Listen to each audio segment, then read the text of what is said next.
Hello and welcome to the Innovative Mindset Podcast. I'm your host, Isolde Trachtenberg. I'm super honored that you're here. And I say that every time, but every time I mean it. If you took time out to listen to the stuff that I, or in this case, we are saying, we're all really grateful for you being here. So thank you so much. I am proud and pleased to welcome my co-hosts for the evening, Alan Fessenden, Megan Vasilis, and Sergio Giovanni. We're all four going to be talking about week 6 of Julia Cameron's The Artist's Way. And as Megan said just before we started recording, we all have a lot of thoughts on this chapter. So first of all, welcome to you if you're listening to the show. And Alan, Sergio, Megan, welcome to you too. Thank you, Isolde. Excited to be here. Thank you so much. Can't wait. This is going to be an interesting chapter. It made me go a lot of times as I was reading it. And I went through it. This is the third time I've gone through it, and I think I got more angry this time.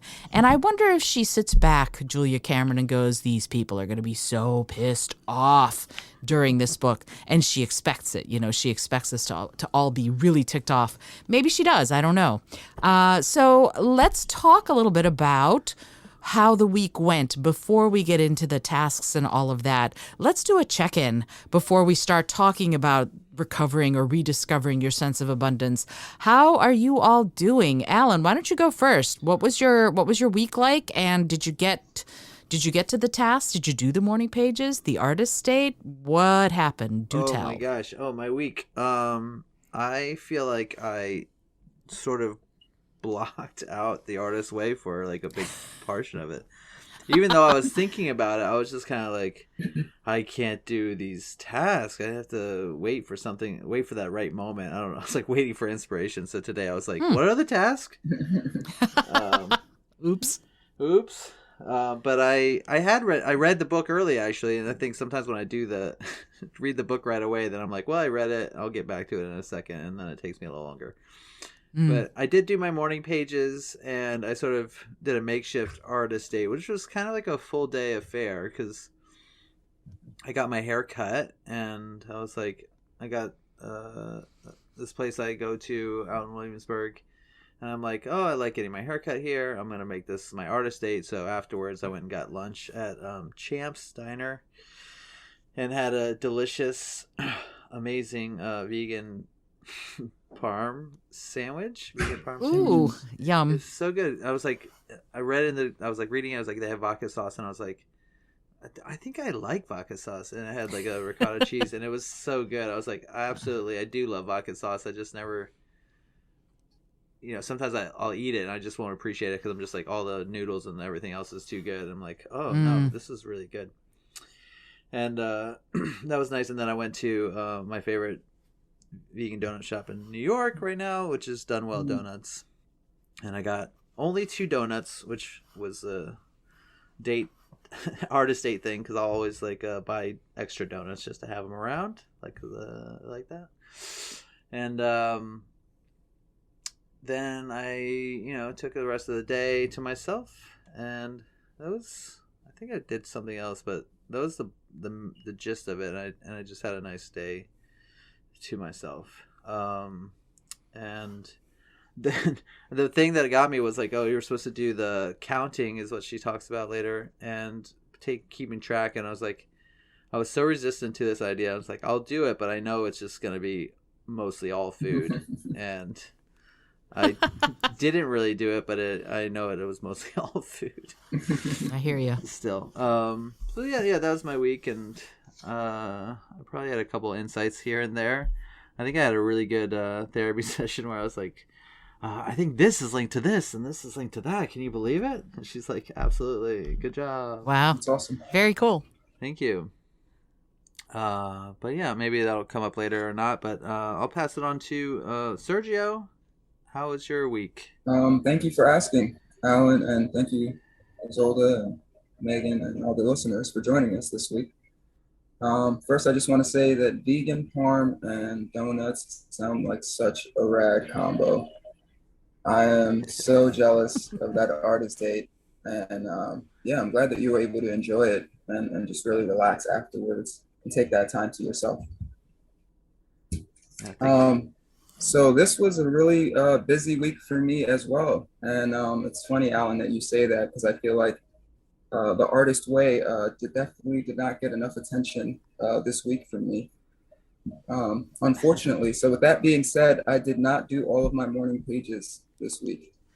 I did 5 out of 7 actually, and I feel awful. Yay! No, don't feel awful. Feel good. You did five Thank out of you. seven. That's awesome. See, just talking to you for 2 minutes has totally changed how I feel about that. This is why we do this, right? Um, Exactly. Absolutely. yeah, so I only did 5 out of 7. I'm gonna try and make it a point to do all 7 this following week though. And I will say that the last time I wrote, um, which was earlier today, it felt good to write, and I almost went past the 3 pages. I almost went to the 4th page. So I guess I missed my journal, and perhaps it missed me too. Um, so yeah, for this week, as far as my artist date went, um, yeah, it was a really busy week. So this week I decided to go for a walk on a trail right by my house. It's this beautiful trail that I love, and the weather was nice for a few days here in New York. So I took advantage on one of those days, and I walked on the trail with my headphones on, and did some walking meditation, which is always very therapeutic for me. And yeah, that was really enjoyable. Nice. Megan, how about you? Were you able to get through your morning pages, and were you able to have an artist date? I also did abysmally with my morning pages this week. Uh-oh. I did 4.5 Hey. days. And really it was just because I'm kind of in the middle of like a transition right now. So I had more on my plate than I was really expecting to have. But I felt really bad about it. Like I should have made time no matter what, because that was the commitment I made. But I did notice that the days I didn't do it, something definitely felt like it was missing. Like I didn't have that processing time at the beginning of the day. And I've really gotten used to having that. So I think I can say now that even though I missed several days, I've definitely established the habit, and I miss it when I don't do it. And for an artist date, also because I was busy, I didn't set aside the time for like a single artist date, but I did on Saturday. I went for a really long walk down an avenue in New York that I haven't really explored before, so that was really fun. And I ran into this like really weird little courtyard with all of these like wintry flowers spread out. It was really weird. You know how sometimes when you're in Manhattan, you will just be walking down a street that you think you know, and then you'll turn around and something totally like creative and bizarre and weird will just suddenly be there. It was one of those moments. So it was actually a really cool kind of spontaneous thing that I discovered. And then yesterday I was there's this like certain granola recipe I make pretty much every week just as like a healthy snack to have around. And I just thought, you know what would happen if I just put chocolate in it? So I did that. I doctored up this recipe. I made it all like Yum. Valentine's themed. I put like cocoa powder in it to make it more chocolatey. I added more chocolate chips than I usually do. And I just got really creative with this recipe that I normally just kind of make by default. I don't even think about it. And it was so much fun. And it did kind of get me a little bit out of my comfort zone. And so that was like, not like I kind of wish I had set aside the time to have a more substantial date, but that was what I got to this week. No, that sounds cool. I like it almost feels that go bake something task. Yeah, that's of true. hers that she put in there. Yeah, totally. And I think that it's honestly, it's one of those things, yes, we made a commitment. We're going to go to our artists. Life gets in the way of art, to quote my Aikido teacher. Life gets in the way of art. If things are happening and you need to deal with those things, it's much better to deal with those things if that's what's calling you, than to keep doing your artist date, but then the pot boils over and your stove is a mess, right? So there's a little bit of that kind of, hey, let's cut ourselves some slack. It's a-okay because it's 12 weeks, and I think if you do like 6 or 7 artists date during that 12-week process, then you're doing really well. So absolutely, that's my. Sorry to interrupt you a little bit. No, go for it. Oh no, I was just saying. I think that's what I've really loved about this process, and I think like. I keep forgetting that we have listeners. So hi, listeners, and because because I just get enamored with you guys. So I'm like, oh, it's just me and my friends. Shout out, chatting. listeners.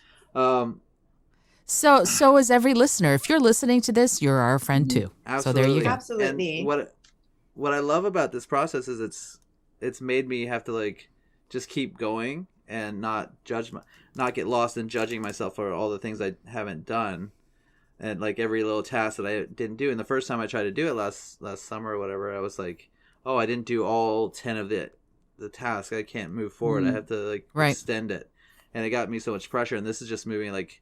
This feels more like a class where we just have to keep bundling through and keep going. And I really like that aspect of it. And I hope like it relieves some of the guilt and grief that our artists and the listening audience feel after not getting something done or something like that. And for us as too, it's just like I'm always impressed with how much you guys get done. And then I hear you complain. It's like, guys, you're doing all right. You're doing all right.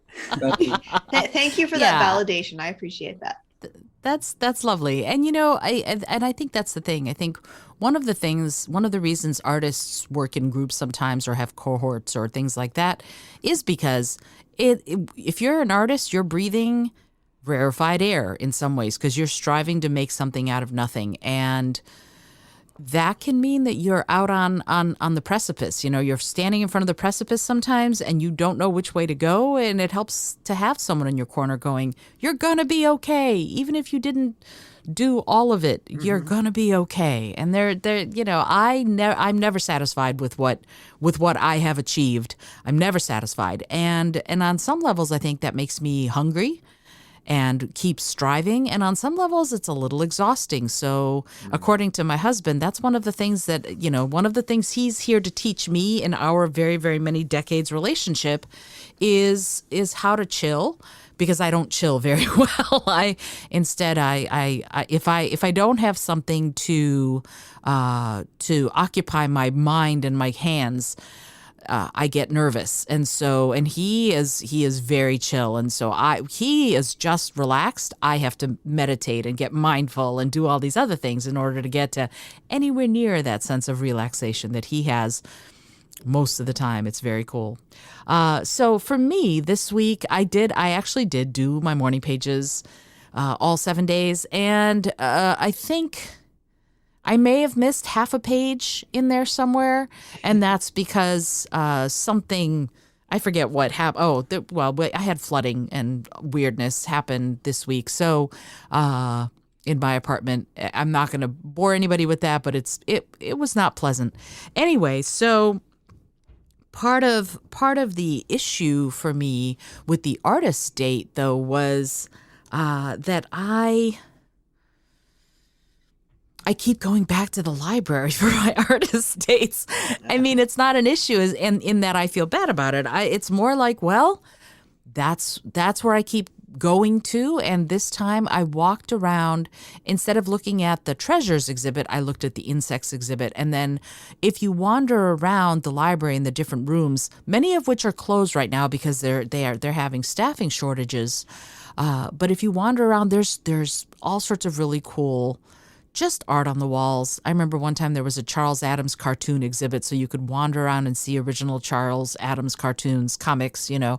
And so there's all sorts of stuff. And so this time I walked around and I just looked at book spines. I did not really spend a lot of time in any one thing except for the insects exhibit, but just looking at book spines of books from different eras and different ages is a delight for me. So I did that. And since I'm starting to think about the cover of my Tarot Card Murders book, the mystery novel that I've written, and I'm starting to give thought to how I'm going to do the cover, I'm starting to look at spines and covers, and maybe that'll be this week's artist date, is I'll find my way to the Barnes & Noble by Union Square and spend a lot of time looking at covers of books. Maybe that'll be my artist date. That sounds really fun, actually.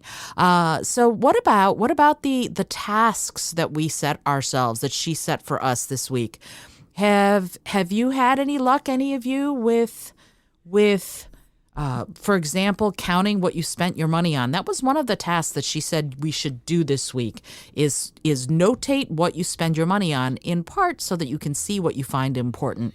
In part, I find some of that guilt inspiring myself, but I was wondering if any of you spent any time writing a money diary this week. Let's start with you, Megan.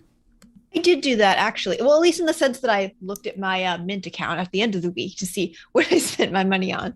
And yeah, I'm not sure that it was all that illuminating an experience, honestly. Like I kind of, it pretty much told me things I already know. Like right now I spend a whole lot of money on groceries like everyone else in the world. And what I think the value of doing that for me was to really pay attention to how I felt while I was looking at those numbers and where all of my money was going. Like it wasn't that the information was entirely new for me. It was that I was really trying to pay attention to, well, how does this actually make me feel? And what does it say about my values right now at this point in my life? I mean, obviously like my value is food, and food's really expensive, but also, I noticed that I really don't have much of a budget for fun stuff. Like when I'm doing artist dates, I'm pretty much always choosing free things. And it's not that I don't ever have that money to spend. It's more like it does sort of speak to, I think, how I've decided to prioritize like my own fun, and that gave me like some stuff to dig into, I think. Very cool. Sergio, how about you? Did you get a chance to do a money diary this week?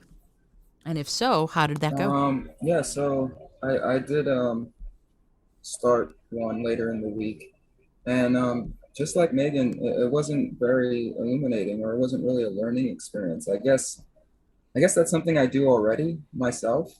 I just kind of keep track of most, how I spend my money. But what it did point out for me was kind of the little things that I spend my money on, like maybe just like a snack or chips. I'm a big munchie guy, so I like to snack a lot. So I realized all those little buys kind of added up to more than I thought I was expecting. But I guess that goes back to, spending. Okay, I was spending money on food in a way, which Megan was just saying she realized was one of the bigger spends on hers. So yeah, I tried it, and I feel like, yeah, it wasn't too much of a learning experience. I don't know if it made me feel differently about much other than just the little things that I buy kind of adding up. But in the moment, they don't seem like a big deal because, it's like a couple bucks here and there. Alan, how do you feel about this? Were you able to keep a counting diary?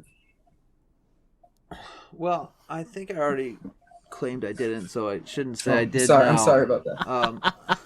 No, it's okay. But you've got me thinking, because like I definitely know I spend a lot on these little treats here and there, and that just adds up, and that just sort of gave me this sort of like ominous feeling. Like I bet if I did look at that number, I would realize like I don't need all those empty calories, or like it would just be like be aware of if I really like delineated it by like I definitely bought a lot of carbs this week. I was really bread hungry apparently.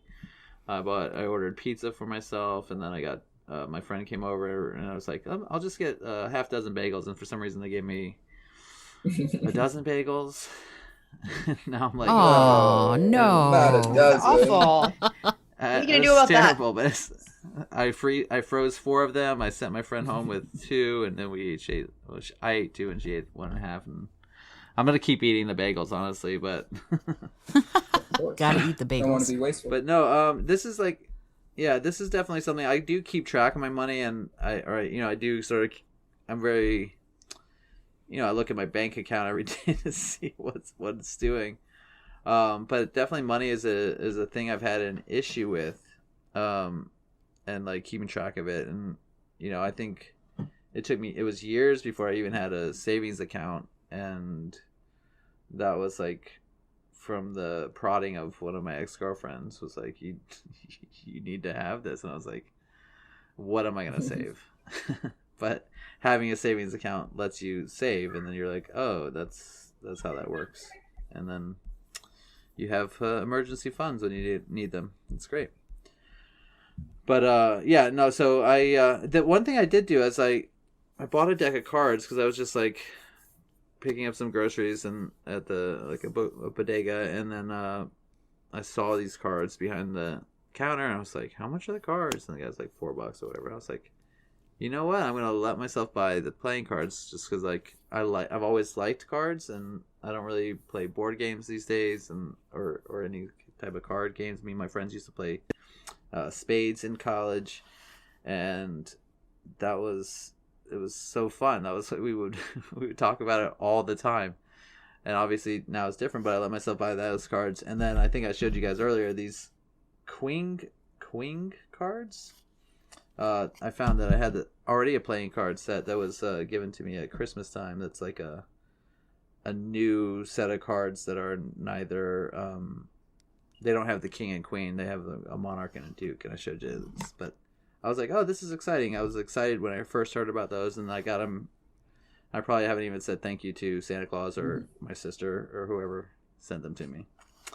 But thanks for those. Santa. And so that was like that was my little money break, I guess, or like my little, because I felt the same thing that Megan did, which is I haven't really been treating myself on anything other than food, like, and I don't have a budget, but I'm working on all of that now. So that was like my little like awareness thing to be like, okay, I can let myself have some more fun things in my life and open myself up to those possibilities. Isolde, how was your counting, and is that what we're talking about now? Yes. Yeah. I hate this exercise. It's interesting. The thing about money is that there are some people who have a real awareness of how much they're spending and they feel guilty, or they have an awareness of how much they're spending and they feel like they're in the flow and all is okay. Some people don't have a really great awareness of money, and some people are very much, they count everything and they enjoy it. I know that I need to pay attention to money person, but I don't enjoy it. Like Rich, my husband, he loves counting money. In fact, when I was working at the Renaissance Festival doing tarot card readings, I would come back with tips, and I would give all the money to him, and he would gleefully count the 5s and the 10s and the 1s and put them all in little piles and bank face them and do all this stuff. And I was like, I'm so glad that you're willing to do that because I despise it. And so I have this weird thing about money in that I feel like as much as possible, I want to be in flow around money. And I want to have enough to keep affording to live in New York City, of course, but I don't have a real sense of love for money. And so this whole chapter has been really weird for me because she talks about how we need to improve our relationship with money and change our mindset. And I'm kind of going, I don't know that I want to because I don't want to become more worried about it, but I also don't want to expect it. So it's a little weird for me. This whole chapter was a little weird.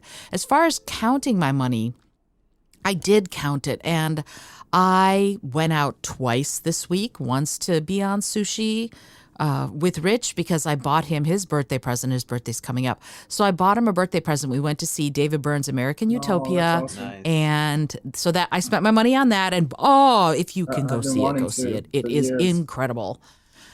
Yeah, it's incredible. Wow, it'll blow you away. It blew us away. Yeah, if you love David Byrne, especially, you need to go see it. And but also then that was like I spent the money on the tickets, but it's Broadway half off weeks, like 2-for-1 tickets. So I got the tickets cheap and all of that. And then so I bought dinner, and then we had a friend in town who and then I bought dinner for her because she came in and she's just changed her financial situation a lot. So I was like, okay, I'll just do it. But as far as what else I spent my money on, the only luxury item I would say that I spent my money on was that I bought an American Utopia T-shirt when we were there. I had to do it. I had to be like, and yet I can't say the only, because then I went out and I spent money on dolls. Damn it, I did. I spent money on dolls. Yeah. I love that. So I'm getting into this thing where I want to have powerful women dolls Yes. around me. So I have purchased the Katherine Johnson, who, if you saw the movie Hidden Figures, it's about the woman who is the math genius who helped John Glenn come back when all his instrumentation died while he was in flight coming back from outer space.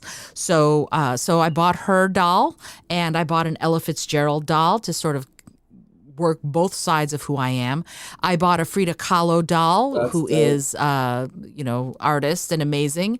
And then I bought a Fennec Sand doll, but I did not buy a Fennec Sand doll. Really, what I was buying was a Ming Na Oh, Wen Fennec, that's doll. so rad.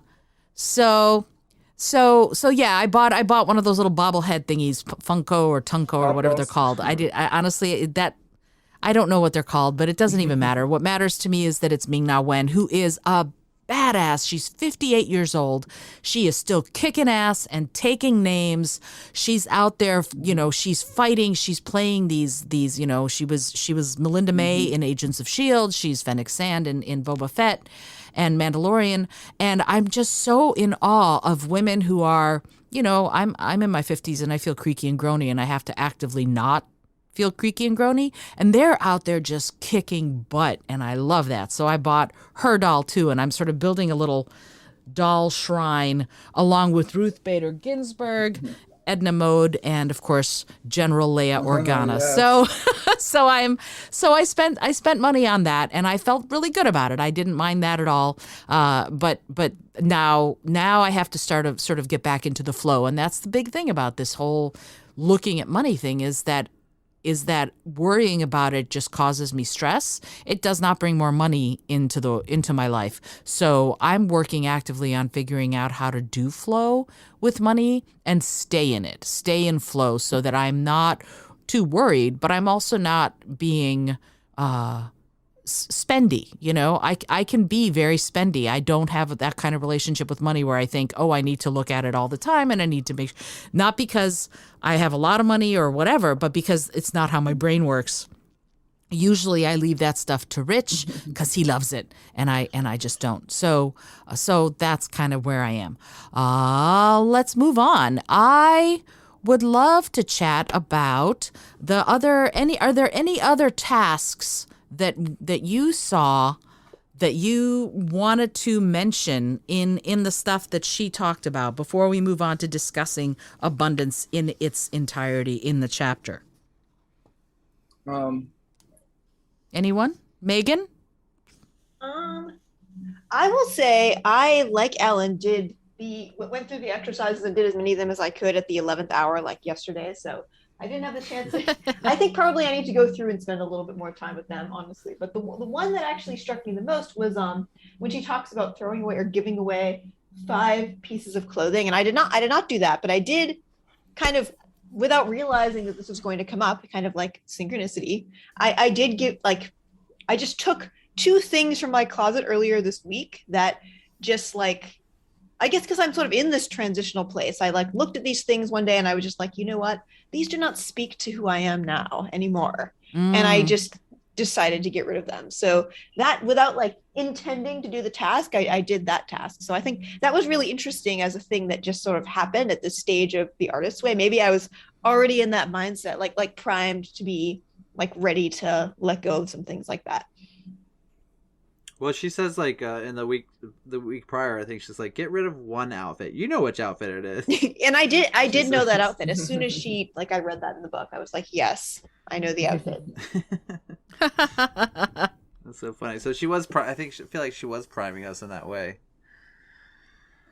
Yeah, and I think that's part of it is that whole notion of all of this builds, right? Supposedly it's a process of recovery, but just like a 12-step program with Alcoholics Anonymous or Gamblers Anonymous, you don't start out with step 11. You start out, by admitting, I think you admit, I don't know all the steps, I apologize, but I think you admit first that there's a higher power and you are powerless before your addiction or something like that. And then you move on to the next step and the next step. And eventually there's the step where you ask for forgiveness from whoever you have wronged as part of your addiction, and you can't ask for forgiveness until you admit you have a problem, right? So first you have to admit that there's an issue, and then you move on through all the other steps. And everything she's doing is that kind of same process. She is famously in recovery for alcoholism. So I think part of why she wrote this book the way she did was because of that. So what about you, Alan? You had mentioned that you were talking about this notion. What any of the things stand out for you? The tasks? Oh well, I like the natural abundance that she spoke of, because like I think she the first two tasks are like, or the first one is just like go find some pretty or interesting rocks. And so I was like, oh, what are they? I was like, I think I sort of put them off because they weren't all writing exercises or writing things down. So I was like, oh, I'll get the chance to do this later. And so I just today went out and I was like, God damn it, rocks. Where am I going to find rocks? And then like on the street around some trees are just like some rocks. And I was like, are any of these going to be interesting? And I looked and I was like, well, that one's kind of speaking to me. And like, that one's interesting. You know, they're not the most beautiful rocks, but they'll do. They'll be. So I ended up grabbing 3 rocks and I got a cup of coffee. I came back out and I was like, let me just check this other pile of, this other little well of rocks. And I was like, grab 2 more. And I was like, got it. I got my 5 rocks, abundance. And, but I thought that's so interesting. The other one is like leaves or flowers. And I didn't get to do that, which I could have, but I'm less drawn to leaves and flowers. Or not true. I don't know. Whatever. I didn't do it. It's okay. I didn't do that part.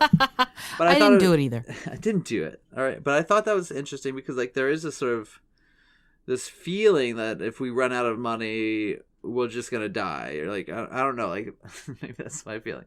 If we just, we can't afford a place. Like, but there's like natural, like we came into this world without money. There wasn't money on the table when humans started doing what they did. Like we've created this thing and it's like, people are like, oh my God, Bitcoin's not real. Cryptocurrency is all fake. It's like, it's just what people decide to value. And if we all agree that it has value, it can go up. And if more people agree it has value and there's limited supply of it, then it has more value.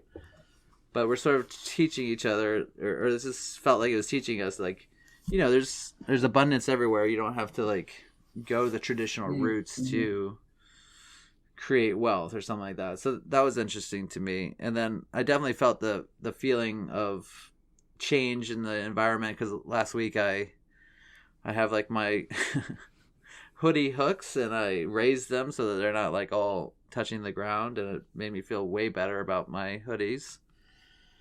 And I've just been doing little adjustments to the space, to my room and my apartment, trying to get me more availability of work energy, and I've been trying to figure out where my shrine is going to go, my little space of stuff like that. So that's what I've been thinking about in this on these tasks, I think. And then I realized how few cars and specific dogs, trees, and other things I know the names of, because she was like, what are your favorite trees? And I was like, I'm going to name every tree I can think of, and then that's going to be the 4 for me. All right. Megan or Sergio, did you talk about this? Was there anything else you wanted to talk about regarding these tasks? Or? Yeah, I just wanted to say first, I like that you mentioned how there are other ways to make income that aren't, the traditional ways to do that. And I think objectively speaking, Bitcoin specifically is definitely a good example of that. At least right now where that stands. And also, as far as you emphasizing that you did not do the leaves, that you did not pick up any leaves or flowers, for that, I'd like to emphasize that that's okay, because I did pick up some leaves and flowers. Yeah. But I didn't pick up any rocks. You know why, Alan? Because that's what you were doing. And so we covered that together. Nice. See, collaboration. I love it's it. very poetic. So yeah, I did that on my artist date on the trail, because it was a perfect place to find some leaves and or flowers. So that was one of the tasks.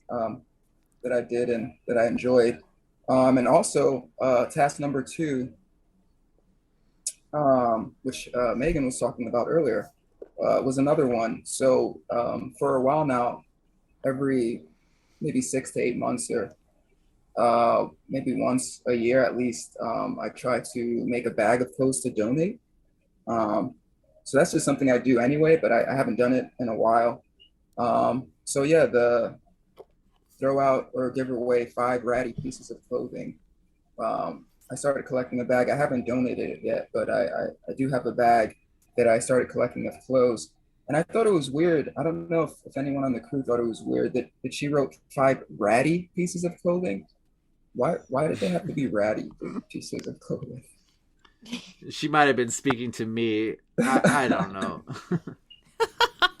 I definitely threw out a shirt either this week or last week that was from a Kraftwerk concert that my brother took me to in at the Hollywood Bowl when I had moved out there, and it was like the first time I got into a concert with my brother as like adults, in a while, and he bought me this T-shirt, and it was just, I don't know if you know the band Kraftwerk. They're an old German band, but the shirt is just 4 guys standing behind like computer keyboards just on a stage, and it's all like green lighting. But I wore that shirt everywhere, and I used to get so many like responses from like young people being like, that shirt's so cool, and I'm like, Kraftwerk? They're like, no, but the shirt's cool.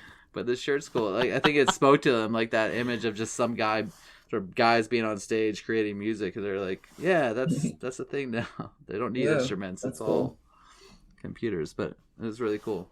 I love that shirt, and it was really hard for me to get away, so give it up. And I was like, there's no sense in keeping this ratty shirt that's like literally coming apart and doesn't even have the image on it anymore. It has the memories, and that's the thing, is you get to hold on to the memories, even if the physical shirt is no longer around. Right. Yeah, what's interesting about this week's tasks? Some I get very pissed at her very quickly. So, because I think one of the things that she's doing is she's got some of these suppositions that we all are under the thrall of our parents, of what our parents did or said, and therefore we take all our cues from them. And I don't know that that's necessarily true. If I took my cues from my father, I would be very money oriented, because he is very money oriented.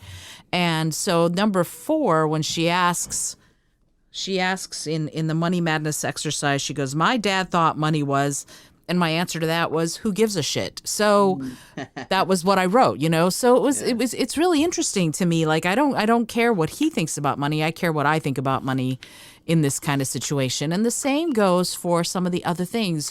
When she said there is this, I guess, bias when you were in kindergarten and you pressed flowers, and I'm like, I skipped kindergarten, and I also skipped 2nd grade. So immediately there's almost like a barrier, and lots of people in countries that are not the USA don't have kindergarten.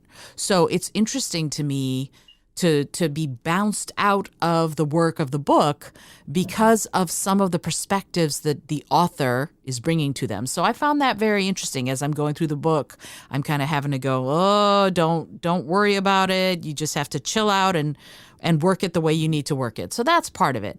The other part, for me, I have an altar. I have rocks, crystals, things like that on it. So I didn't do it. I just honored the ones that I already have on my altar. I did not press flowers, in part because I hate cut flowers. If you've ever thought to give me flowers, please don't. Poor Rich doesn't know what to do sometimes. There was a point at which I wasn't eating sugar, so he would be like, I can't get you flowers, I can't get you candy, what the hell can I do? I don't like cut flowers because they're dying. Immediately upon being cut, they're dying, and I just don't like that. So I don't do anything with cut flowers. And, a plant would be fine as long as cats can, gnaw on it and not die.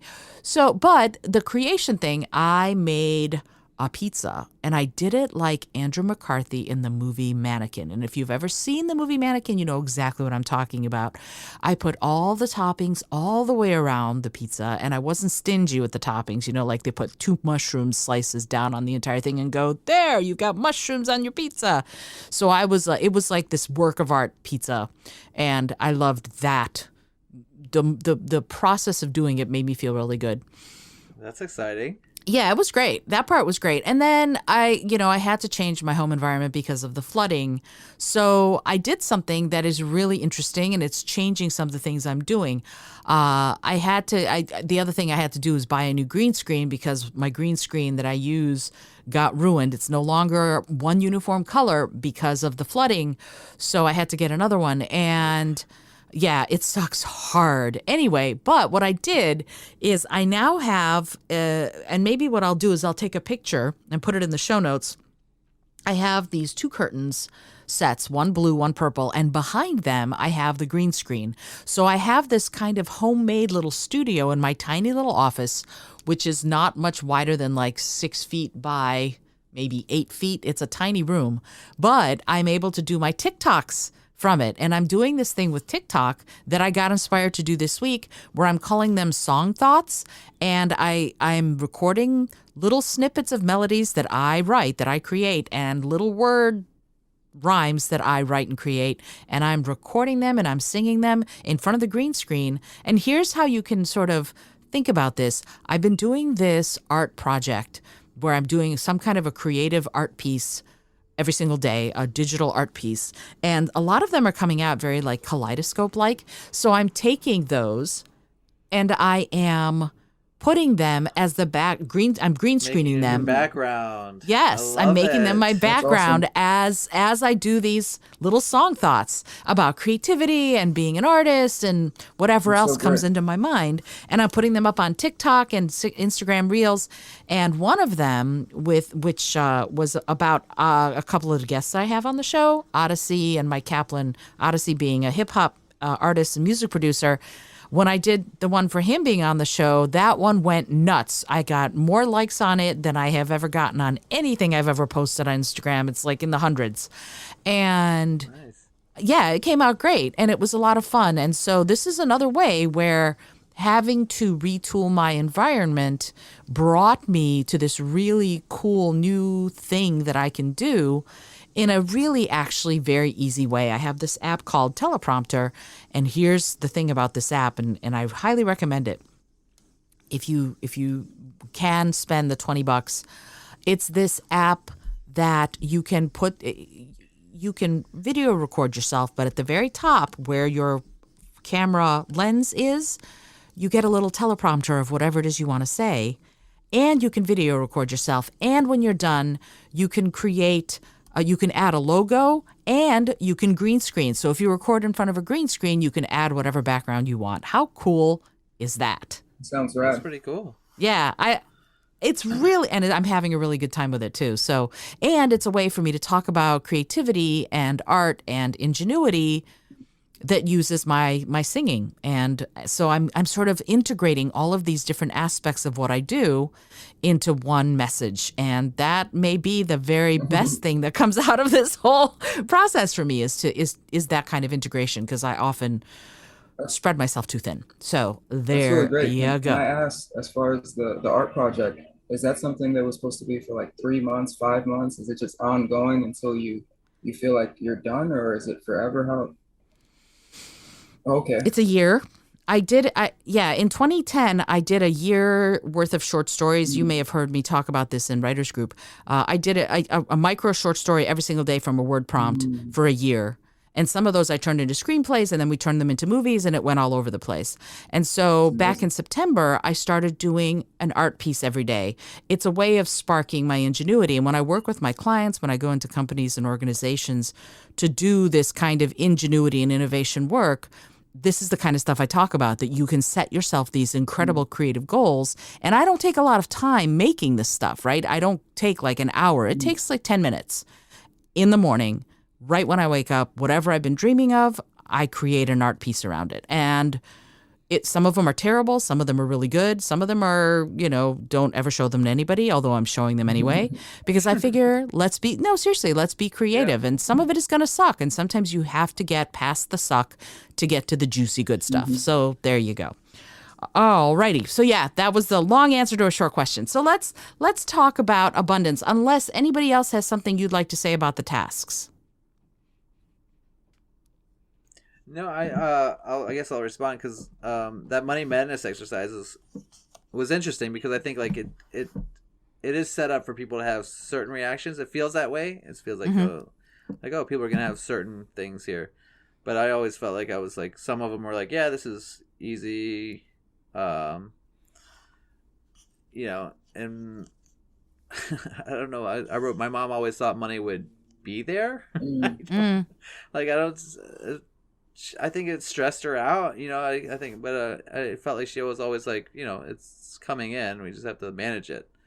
So that was like, I don't know. That was interesting to me. I was like, I don't think that's the answer that people have about that. But I also felt like, it's like, these are how our views how we associate to money. And then the fact that you're like, who the fuck cares how my dad thought about money? It's like, well, maybe you do care. Maybe that's why you rejected money, because you know how he felt about money. He was obsessed, like he said, he's obsessed with it, right? So that may be one of the ways you're trying to distance yourself from him, not to analyze whatever. But I was just like, sorry, I guess maybe to analyze it, but that's fine. That's fine. Absolutely. And it's possible.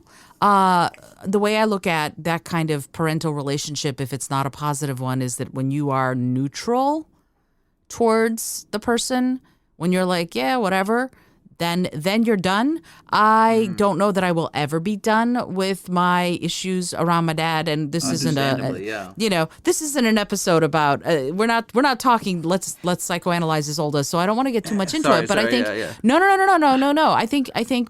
I think the way my father tried to control my creativity, as well as every other aspect of my life, your point is well taken. And yet the thing is that I really don't care what he thought about money, because I think his relationship with money was unhealthy. This is not to say that I think my relationship with money is particularly healthy. I think there's a happy medium where you can be aware of what's coming in, but also still stay in flow. I just have a thing where I'll give you an example, and I don't know if I've ever talked about this before with you all.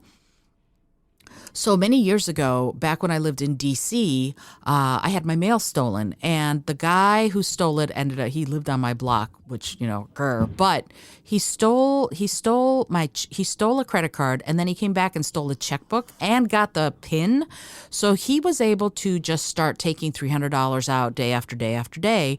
And then on top of everything else, he took my checkbook, wrote a check to the credit card company for $1,000 so that he could keep the card active. Right. So I lost $5,000. And when I could not, I could not afford to lose it. No, it's fine. But when I could not afford to lose it. But here's the thing that happened, right? Well, it isn't. Let me finish the story. I feel like it's like that old Chinese tale where the man and his son are farmers, and a stray horse comes into their paddock, and the neighbors are all like, "Oh, you're so lucky," and the man goes, "We'll see." And it's that kind of story, right? When all of this went down, I noticed that I only had $100 in my checking account, and I went over to the credit union. This is when I worked at the National Geographic Society, and they had a little credit union at the National Geographic Society. And I talked to the woman who knew me, and I'm like, I don't understand why I have so little money. And she goes, oh, that's because check 251 was for $1,000. And I went, I did not write a $1,000 check. What the hell? And check 251 was for first check in the next box of checks, right? So here's the thing, right? She went, oh, let me look into that. And so I contacted the credit card company, found out they were like, we'd already put a flag on your account. All of this stuff went down, and we figured it out. And eventually the postal inspector caught the guy. They were in my house looking down as he came and he stole more mail, and they were able to arrest him, blah, blah, blah. So, and I ultimately only lost $50 after a long time dealing with it. But here was the thing that was fascinating to me about the money.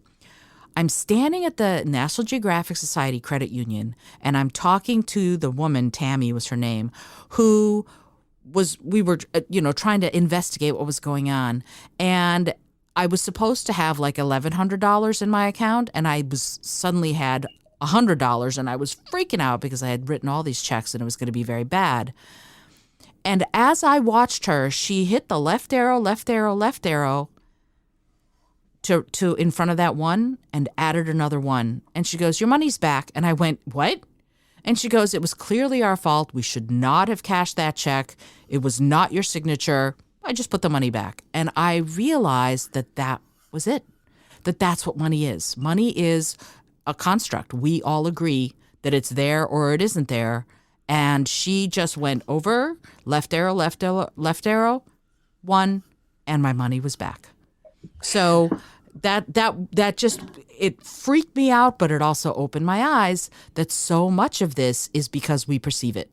So that's one of the reasons I have the relationship with money that I do. Some of it is probably, yes, Alan, my dad, but a lot of it was that moment in time when I was like, holy crap. It works that way for everybody, not just me. Holy crap. And that was a watershed moment in my life. Anyway, so moving along. Oh, thanks for sharing that story. Isn't it something? It's bizarre. That's crazy. Yeah. It was. Believe me, it was crazy, and I was very happy that he took me for $5,000. He took a person around the corner for $14,000. It was. Oh my God. Yeah, and when they caught him, he had like something like 55 big, huge plastic bags full of people's mail. He was just walking around taking people's mail and stealing what he could. It was really bad. But anyway, let's talk about abundance. Let's change the energy here.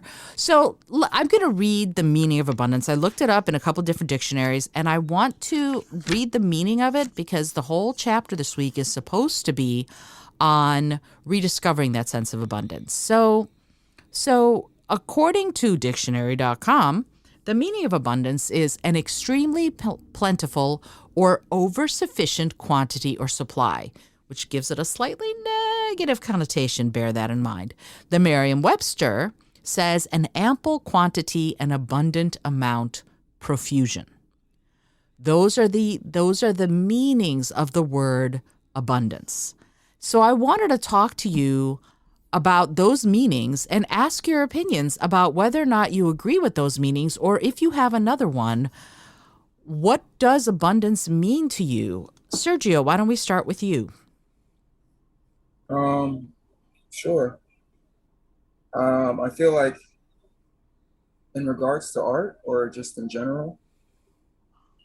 Just in general. Yeah, I guess abundance for me just means, something like a large quantity of something. It doesn't have to be something physical. It can be an emotion, a feeling that you have, or something practical like an abundant amount of books someone delivered you.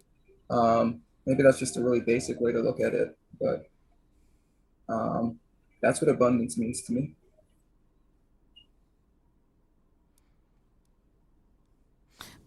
That works for me. Megan, do you have thoughts? Yeah, I do have thoughts. I thought a lot about that in this chapter. I think because it's such a really fraught topic for so many people.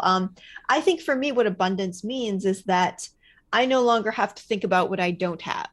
I have enough that if I want to buy something, I can just buy it. I don't have to think about, well, where's the money coming from? What am I going to not buy so I can have this thing? When it comes to money, that's what abundance means to me. And I think when it comes to art, it's really about time for me. Like when do I have time to create? Like when am I not just squeezing my art into these little spaces that I have between all of my other obligations? So I think really in general, what abundance means to me is just having enough that you no longer have to think about the lack, what you don't have. I love that. That makes all sorts of sense to me. Alan, what about you? Yeah, that's a great answer, Megan. That you just don't have to think about it. I think similar, like abundance means to me like there's flow, right? Like it's not going to run out. You're not in need. You have what you need and it's there for you. So it's abundant, and it means like it almost feels like it's replenishing, or like there is no end, almost like a bottomless pot of coffee, right? Except those Ooh, are that sounds lies. Now I want coffee. Sorry. Me too. No, but that to me, yeah, just like that can. It's just it does feel like flow to me, and I think like that's part of what she's trying to get us to do, or what I'm trying to reconnect to is my feeling of like money is energy, money is part of that cycle, and I can draw it to me rather than be afraid of it, or be afraid of not having enough, or be afraid that I'll spend it on the wrong thing, or not have it at the right time. It's the opposite of that, right? That's and which was the one you said had a negative connotation to it, Isolde? That over sufficient quantity or supply. Over sufficient to me has a kind of a negative, like, like it's too much.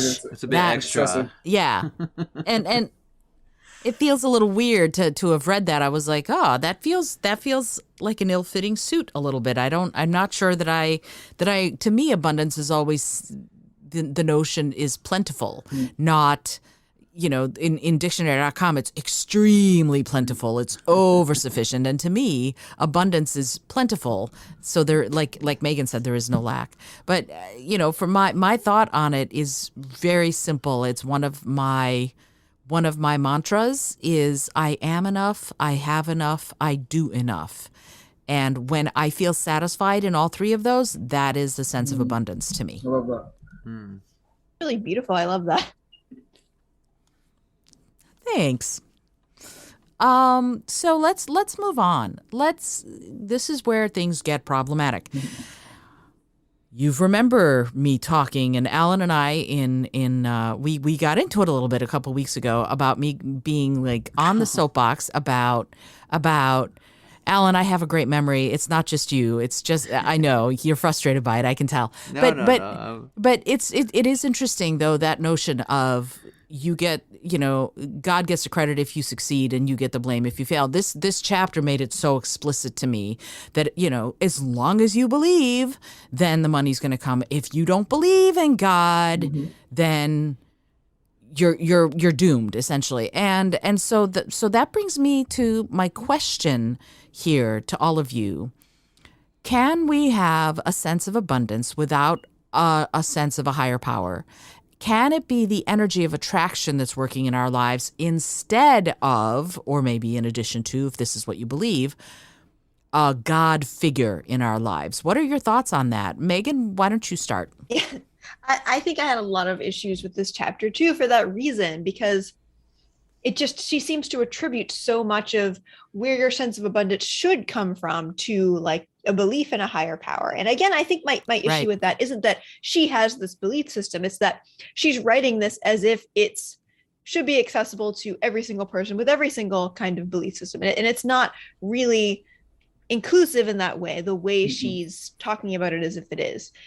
And so I think that for me, I really had to do a lot of like mental gymnastics to get past that first. And to me, like the idea of like, I think what she's saying is that hard work alone won't get you there, which I would agree with. But I also think that there's always that element of attraction. Like you do kind of have to be in the right mindset. But again, I think that even that idea kind of leads to some really toxic, I think, cultural ideas that I think specifically kind of manifest in a lot of the way we in the United States talk about money, like that really ignores institutional inequities in the real world that everyone lives in. I mean, it's just not true that everyone has the same access to the possibility of money when people are coming from such vastly different starting points, I mean, but I also think that it's true that your beliefs around what's possible for you can absolutely affect your chances too. Like, I don't think it's entirely one-sided, but she's framing it again as if it is. So I really struggled with that in this chapter. Did you, Sergio? What did you think about that? Yeah, so I definitely struggled as well with this chapter. I thought last week was pretty God heavy, but that was just setting us up for this week, I think, as far as the Hmm. first few pages of this week's chapter. And, we've all expressed how we felt about that, so I won't get into too specific on that front. But I will say she does even say at one point, she's referring to someone named Nancy. Nancy, like many of us, needs to overhaul her God concept in order to fully recover her creativity.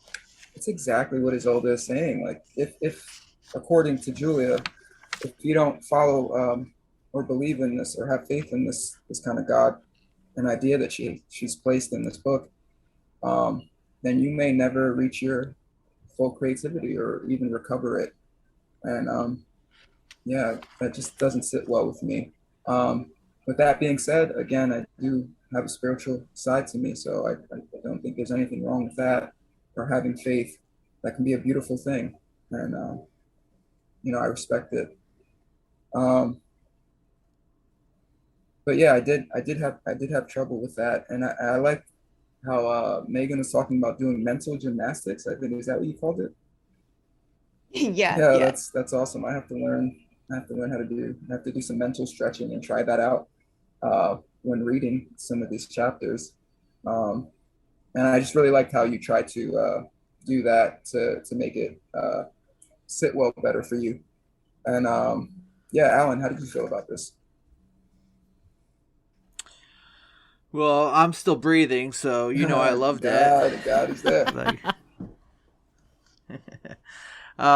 you know, I didn't feel the guy. I was more obsessed with the money part on this, and I think there is that feeling. I think when she talks about the Nancy person, she's referring to her thinking God doesn't affect money or whatever, or whatever this energy is the law of attraction. It doesn't affect money. Like, it wouldn't be involved in that dirty thing, right? But money, if you think of it as an energy or flow, then it's a different thing. Um, and it was interesting because as you were talking, Megan, about like the actual inequities that exist out in the world, and I was just thinking about how she in this book is just making us like look at different aspects of our lives and what are we interested in, and what's available to us, and where do we draw energy from. And she's like basically just saying like tune into the places that draw energy from, and it may not be you may not be getting financial, maybe money isn't the thing that you have, but maybe you have like of family that's really ready there for you, or a group of friends that have taken you in. Maybe your energy is coming from something you love doing that you're able to do with no money. Maybe it's not about Doesn't money sometimes. So I guess as much as this doesn't abundance she is say at about one point money. that, I'm sorry to interrupt, that they aren't the source, that all those Go ahead. people and all those things aren't the source, that it is God is the true source? I remember underlining that. She does. Yeah, and I Oh, was like, does she? Yeah. WTF. I literally wrote that in the book. I'm sorry not to interrupt or Well, contest then anything you're saying. no, I no, no, completely no, agree with a lot of what you're no. saying. That's that. Yeah, I mean, yeah. Well, listen, I don't take her word for word. Yeah. No, I think like that's the thing. We have to just accept that that's going to be part of this book. I think she did like this is a revised edition, Hmm. and it's we can give her notes after notes, but I think she does the probably thing in the beginning was added maybe to account for this, how heavy it is, and if she's mimicking a AA recovery model or a 12-step recovery model, of course it's going to be laden with God, and she couldn't edit all those out as she I'm just just finding it copied and difficult pasted. to. No, I'm I'm just finding kidding. it difficult to That's a terrible. reframe it, Yeah. because I feel like the way she's wording things aren't as inclusive, so it's hard for me to reframe a lot of these things. But I really like hearing your side of it, and it's definitely helping. Yeah, I'm just saying, even if it's not friends and family, like the or it's the laws of attraction. I think like you can start with what you are attracting, what you are attracting, Hmm. right? What's abundant. It's making. I just suddenly thought of this Brazilian TV show that they aired on HBO. I can't remember, but it's this banker who loses everything and basically lives close to the beach. So he starts a new business as like the umbrella renter, and the drink. They start selling drinks, and on the beach, and it's like, well, you have the access to this resource. Obviously, he's a banker; he has the money, but like it's just changing focus and where it is. And I think if we get too caught up on it being a god and not letting her words lay as they do in the beginning, to be like, use it however you want, but there's like, there is gravity, there is forces acting, the laws of attraction, there is like other forces that we can utilize and tune into, and they're beyond our power. So I don't know how that makes you feel.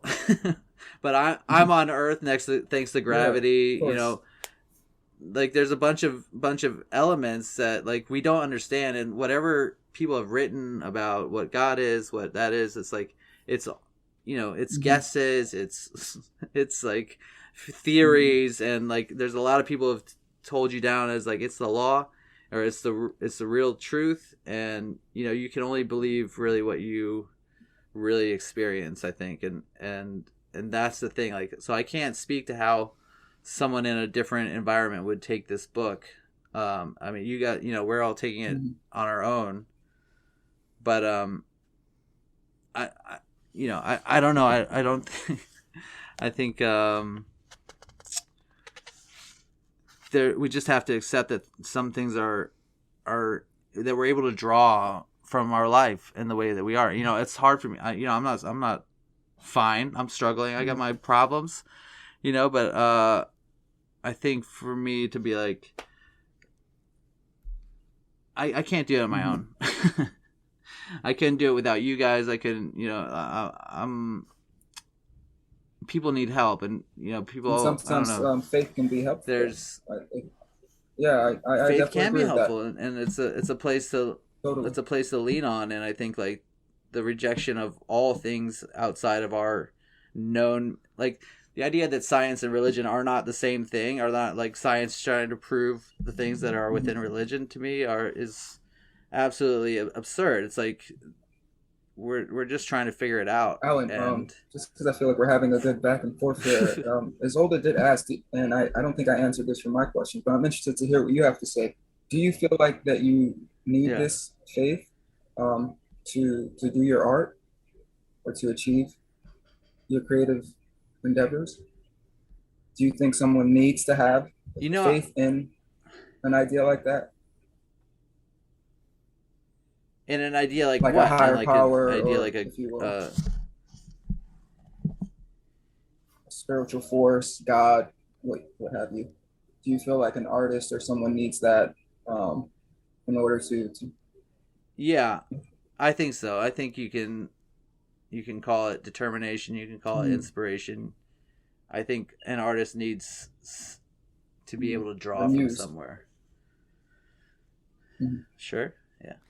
And I think that I think the thing about this is a great discussion, and because there is no way to prove one way or another about any of this, it's in some ways an intellectual exercise.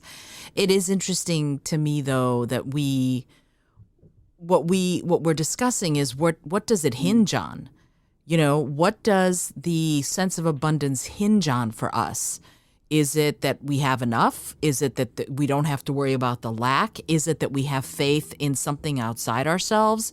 These are all really good potentials. And I think probably a lot of this is up to the individual person, up to the individual artist, or up to the individual creative to decide what it is. Some people might go, it's me and only me. And some people might say it's me and my friends. Some people might say it's me and my clients. Some might say it's me and the force. May the force be with you. Some people might say it's me and God. I don't know how much it matters, but I do wonder about whether or not there are people out there who ascribe to a notion or don't ascribe to a notion about a higher power, who let that, whatever their stance is, dictate whether or not they are pursuing art or creativity. If you see what I mean. Like, she talks about how, she's, that there are lots of people who are waiting to have enough money to pursue their art. And that's not true for me at all. I'm pursuing my art like crazy, but I also really, on the practical side, want to have money coming in while I do. What are your thoughts on that? Alan, why don't we start with you? Yeah, I mean, I've definitely felt like I've put off things because I was waiting for me to get more settled or more, financially stable. And part of what I've picked up, and when I think we started this, 6-7 weeks ago, and I brought up money, I was like, oh my god, I can't believe I'm talking about money, because I think I'm tired of talking about it. People hate talking about it, and I was like, well. So I was kind of like excited. I was like, oh, we are talking about money. It's a thing, and what I've realized is like, lots of people struggle with money. Everyone's got their own relationship with it, and part of the way I deal with money is the result of how my life has led up until now. And so what I feel is like I have the opportunity to change my relationship to money and be more welcoming of it into my life, and be a better caretaker of it, so that I'm using it to fuel my creativity and not just my my fears of not having enough, or not being able to eat enough, or going hungry, and so, and I think there is like that people do use God or money or whatever to like deny themselves access to this energy, this creative energy that we have. And so I think like I think this is what I can't settle on to. Like, I have a right to exist. Yes. And the only way I like that right is given to me by who? I don't know. I just accept it, right? I have a right to exist, and since I have a right to exist, I have a right to be creative, and I have maybe because I exist, I have the responsibility to be creative. I don't know, and I don't know where that comes from. I don't know where the right comes from, but I just know that I have a right to exist, and if you disagree with me on that, then that's where I'll really get upset with you, or feel like you don't believe in the same thing that I believe in, which is my right to exist, and yours. I don't know if that's making sense, but that's like the core of my spiritual existence is I have a right to exist, and that's given to me by existing. And I think that the God of existence, yeah, or the philosophers, Descartes. I think, therefore I am. And that's it. That you don't need more than to have the sentient thought that you are here and you deserve to be here, to deserve to be here. That's it. And there are other philosophers, it's like that old T-shirt, to be is to do is to be, doobie doobie do. It is that who are we? We are who we say we are. Do you think you have the right to exist? I most certainly hope so. You've said you do, ergo, you do, right? And yet there are people out there who fundamentally don't believe that, right? They fundamentally believe that they're somehow sneaking in under the radar. And to me, that's tragic, because I think we all, if you're here, you deserve to be here. But there are people out there who don't believe that. And so either they need something else outside of themselves to hold on to, or eventually they're going to need to get to a place where they do start approximating where you are, which is, I have the right to exist. And that can be really hard for people. I've had lots of clients where we spend a lot of the time we're working together getting them to believe they deserve to be here, because a lot of us don't walk around with that certainty. So good on you, Alan, that you feel that way. See, no, seriously, that's a huge deal. Having that certainty is a big freaking deal. I hope that you. I'm doubting. No, don't now second guess. Hopefully not. No. Hopefully not. But yeah, no, I appreciate this. This is a tender and vulnerable topic of conversation, and I appreciate you being so open about it. But let us move on, or we'll be talking about this one thing for the next 3 hours. Megan, what are your thoughts on this? Yeah, what Alan was saying really kind of spoke to me, because in working through this chapter and trying to figure out like doing my mental gymnastics and trying to figure out how I can make this concept kind of work for me, I realized that I kind of believe the same thing. Like, I deserve to exist and I deserve to create because I exist. And it doesn't matter to me where that comes from. I don't believe that it comes from a God figure, but because I'm here, because I'm breathing and alive, and because I want to create things, I have the right to do that.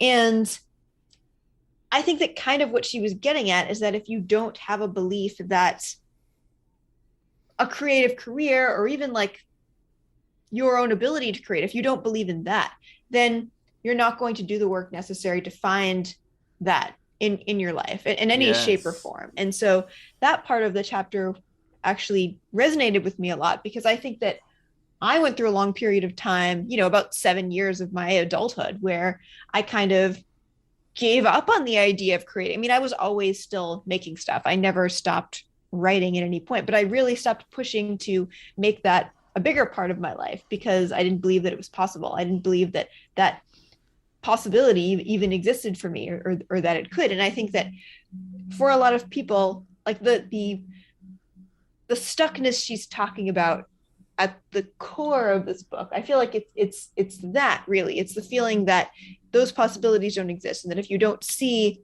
that the possibilities exist, and that an abundance in the world can include those possibilities for you, then you're not going to see any opportunities that are there for you. Like, even if they show up, you won't be ready for them, or you won't even notice when they're just passing you by.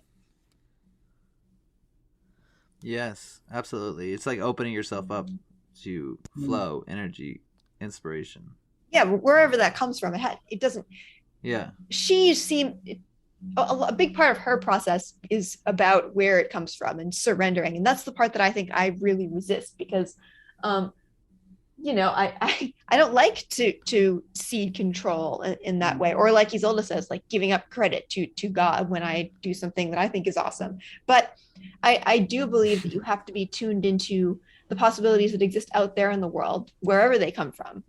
Even if you just think that they're created by other people, which is where I tend to stick with my beliefs. Like, if you aren't tuned into seeing those possibilities, then you're not going to connect with them when they show up in your life. Absolutely. Yeah, absolutely. I see that quite clearly, and I appreciate how eloquently you put that. And it's interesting. No, I mean, it is interesting, isn't it, that we, looking at it from a slightly different perspective, that notion of what you just said, it's like, oh, wait, maybe that isn't the issue. Maybe there are other issues. Maybe there are financial concerns, for example, because our creativity isn't financially viable or feasible, or maybe it's not commercial enough, or maybe we're not skilled at marketing. All of those things are real world concerns that can attack an artist's ability to create art. But that doesn't mean that either the artist shouldn't be creating the art, or that those concerns aren't concerns. They can coexist, because the reality of that can coexist. So it's really interesting to me how we, as you said, do those mental gymnastics to make it work in whichever person's mind. And speaking of whichever person's mind, Sergio, what is in your mind about this? No, it's just really interesting to hear everyone speak about this. And I really like the takeaway my takeaway from what Alan and Megan are saying about that it's really more about just having belief, and how that can be motivating, and just give you that push, extra incentive to do things, or help with that at least. And I really feel that, having or believing in something is important. Believing in anything, right? I think it was it Hamilton? If you don't stand for something, you fall for anything. I feel like you can say that about belief, though. If you don't believe in anything, then you'll fall for nothing, I guess. I don't know. But I really like that. I think that I completely agree. And I'm just gonna learn how to do more mental gymnastics. I love it. Yeah, I think for me, so much of this is that I hesitate to bring myself to a place where I, like my mom, who is a devout religious woman, She says, well, all I know is he's the boss. That's it. God's the boss. And I've had bad bosses, so it's hard for me to go, yes, that's it. And it's not something I do, and it's not something I practice, and it's not something I believe. So somebody listening to this, for example, is going to go, well, is Isolde full of shit because she doesn't believe what I believe? And I think one of the things that has to happen as you're working your way through your own creative discovery or through the book or just on your artist's journey, you end up having to figure out what works for you. And as I say, keep the best, lose the rest. Some of this will sit really funny with you as you're reading this, and some of it might just feel like you've come home, right? And so what we need to do is be critical thinkers, I think, and evaluate what works and evaluate what doesn't work, and then move on from there. Having said that, she's still, Cameron is one person. She's written this book with this guy who I forget his name, Mark Bryan, I think is her co-author, and they chose a perspective, and that perspective resonated with people. But there is a notion that if you are a recovering artist, if you are someone who is at different parts of the journey, we all get lumped into people who aren't creating, who don't think we can create, who don't believe we deserve to create. And so we all have to go through this process. So for me, she says that we're likely thinking that anything that feels like fun, like art or dance or writing, acting, singing, is frivolous and therefore not worth pursuing. But I'm not there, right? I feel like I'm absolutely in the camp that what I'm creating is worth paying for. It can be fun. It can be creative. And in fact, because people often do pay for what I've created, I just want to do more of it, right? So I'm in a different part of my journey than someone who has never sold their art, who's never sold a book or a painting or performed live in front of thousands of people, whatever it is. We're in different parts of the journey. So the book is static. We are dynamic, and we're going to have different responses to it. But I do want to know from you all, this is a tough question. How do you feel about that? Where are you with thinking that your art, whatever it is worth getting paid for? Megan, let's start with you. That is the $1 million question, isn't it? I think. But is it worth $1 million? I think the question. I mean, I think where I am with that is that I'm at a place where I want to be good enough for that, but I don't think I'm there yet. And maybe that's a block I put in my own way.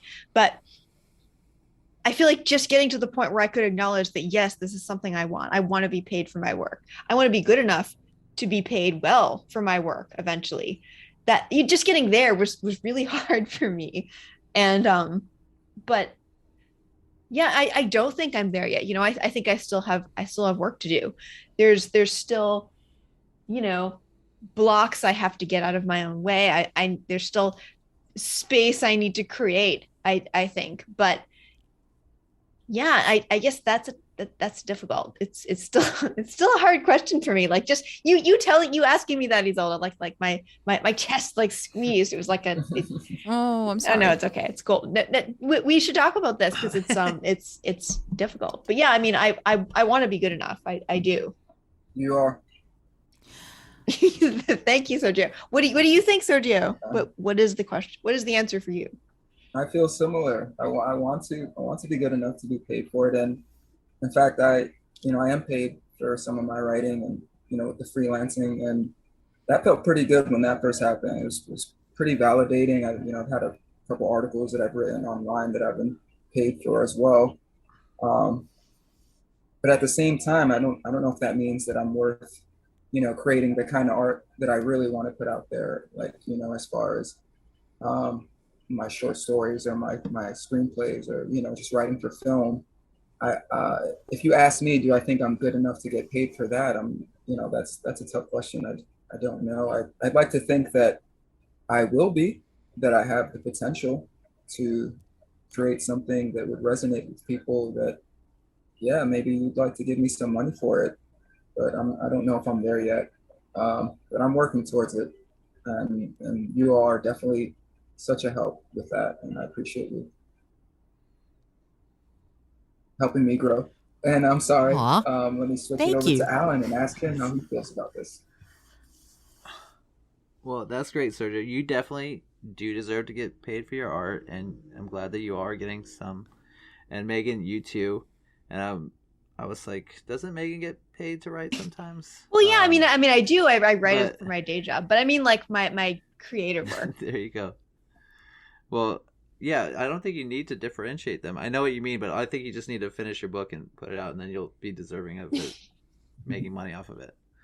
But seriously though, I did have a breakthrough, and I think it helped our writers meeting this weekend, talking about what a writer is. And I ended up writing a little bit that night and working on the screenplay, and I was like, oh.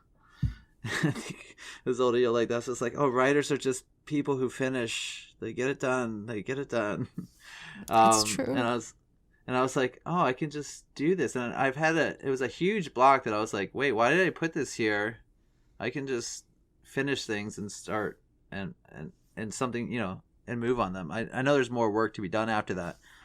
But in regards to, so you guys are great writers. Isolde, of course, amazing. You all deserve to be paid for your art, and everyone listening, like, you just have to value it, right? You have to value what you're putting out there, and it's a struggle sometimes, right? Like, and you get into habits, and like coming from an improv world, it's easy for me to just be like, well, let me just try something and make it up, and then see if anyone wants it. And people are like, oh, it's free, thank you. Perfect. Free is the enemy of the paid artist. Yes, I'm sorry. I'll shut up. Go ahead.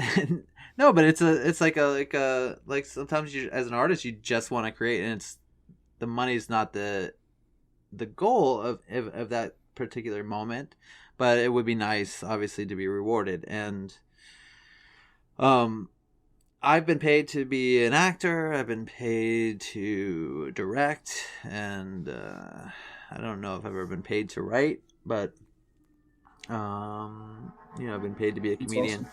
So yes, it's not as much as I was like, but I was also just thinking, like, Megan was talking, just like, maybe it's just about turning on that faucet, and I think what we want is that faucet to just fucking cash flow, like, but we just have to turn it on and let that first trickle come out and let it build, and I think it can, maybe that's less frightening to think like, oh, just pay me a little bit. Let me start low and build up to it, rather than, like, because, like, I don't know, just in the fantasy world of me as an actor, I'm just like, well, I just want to get that one movie, and then I'll be a millionaire all of a sudden. Oh, Cool. That's And the fact is, people go do movies, and then they go back to bartending, or they go back to waiting tables, and they do their series pilot, and then they go back and do their jobs. My buddy was on the electric company and stopped working with us for 5 years, and then came back and did visual merchandising with us again. But now he's back there making money. He's on Broadway and stuff like that. For his art, and he's put a lot of energy into that, and I respect it. But it's a flow, and you got to find out what works for you. But I deserve to be paid as an artist. There, yay! Definitely. I Yay! love Absolutely, that. absolutely. So positive. And so I do you appreciate guys.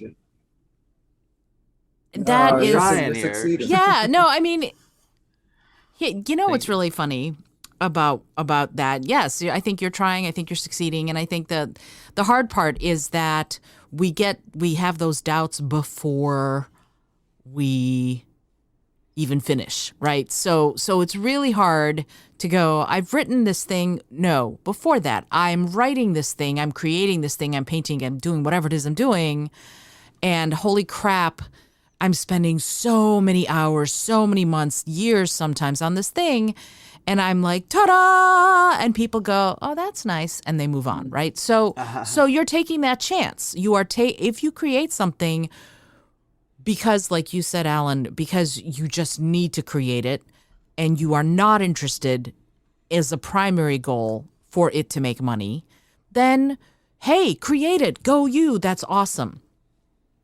I have a real pragmatic side for me, and I'm not talking about you, Alan, in general, personally. I'm talking about in general. I have a pragmatic side to me. I want to be paid for my art, but there are a couple of different things that have to be happening. You need a following, right? Nowadays, you need a following. Why?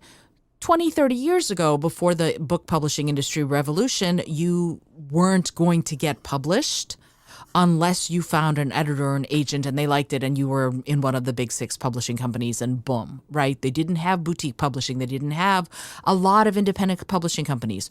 So just like when we think about ancient times, and if there's a queen and there's the whoever, Turlo O'Carolan, coming by and playing, and he's the court musician, you can think about all the cajillions of people who weren't the court musician, right? And they weren't able to find ways to perform. They were scullery maids or whatever they did. They weren't the court musician or the court jester, because only one person was the court musician. So we are living in times where anybody who wants to create can create. And anybody who wants to try and sell their stuff can try and sell their stuff. You can try and get it to an agent or editor. You can go on auditions. You can put out your music on YouTube. There are limitless possibilities of what we can do, in the hopes that we'll get enough subscribers or enough people who want to buy our stuff, and then we'll make money with our art. We are living in amazing, unprecedented times, because if you want to and you put in the work, you can. Right? That's just how it is. But there are certain things that have to happen for you to be able to do that. You need a following. You need people. Like I put this in the writers group the other day. Kevin Kelly's 1,000 True Fans. He talks about it. He's like, you don't need millions of fans. You need 1,000 people who love your shit and who are going to follow you and who are going to want to read, listen to, watch, whatever it is you're doing. Right? You don't need 10,000. You don't need 1 million. You need 1,000. And eventually those 1,000 people become evangelists for what you do. And they might tell friends, and that might start the ball rolling, but you need 1,000. That's his goal. And I maintain you don't even need that many. You need fewer than that, but you need people who are actually actively interested in supporting what you're doing. Right? But you have to have that list. You have to have that following. You have to have those people who are like, I want to support what you're doing. I might not be creative in this way, but I really love what you're doing and I want to support it. So on top of having the following or getting the following, you need to market to your following. You need to be telling people what you're doing. And that takes a lot of sense of self and a lot of courage, because sometimes you're quaking in your boots and you are terrified of sharing what you're doing, right? Because what if people hate it? And I maintain, yeah, what if they do? They might. And you have to move past that into, I'm just going to keep telling people what I'm doing because I believe in it. Even if they don't, even if they think it's crap, I believe in it. And I will find my 1,000 true fans, because there are 8 freaking billion people on the planet, right? So there's something to this notion of create it, do it, put it out there, get it out there. People have succeeded, writers have succeeded, whatever. I don't know if you've read those books. I have not read them, but I understand the 50 Shades books are supposed to be poorly written, but they're page turners. Like, she was able to, I forget her name, the author, but she was able to write books where you really wanted to know what happened next, even though the writing itself was apparently quite poor. But people loved it and it just caught fire. So if you're doing something and it catches fire, awesome. If you're too afraid to put it out there, like she did with, it was fan fiction. It was, I think, Twilight fan fiction or something like that. She put it out there on the original 50 Shades. It was the main characters, and I haven't read those books either, the Twilight books.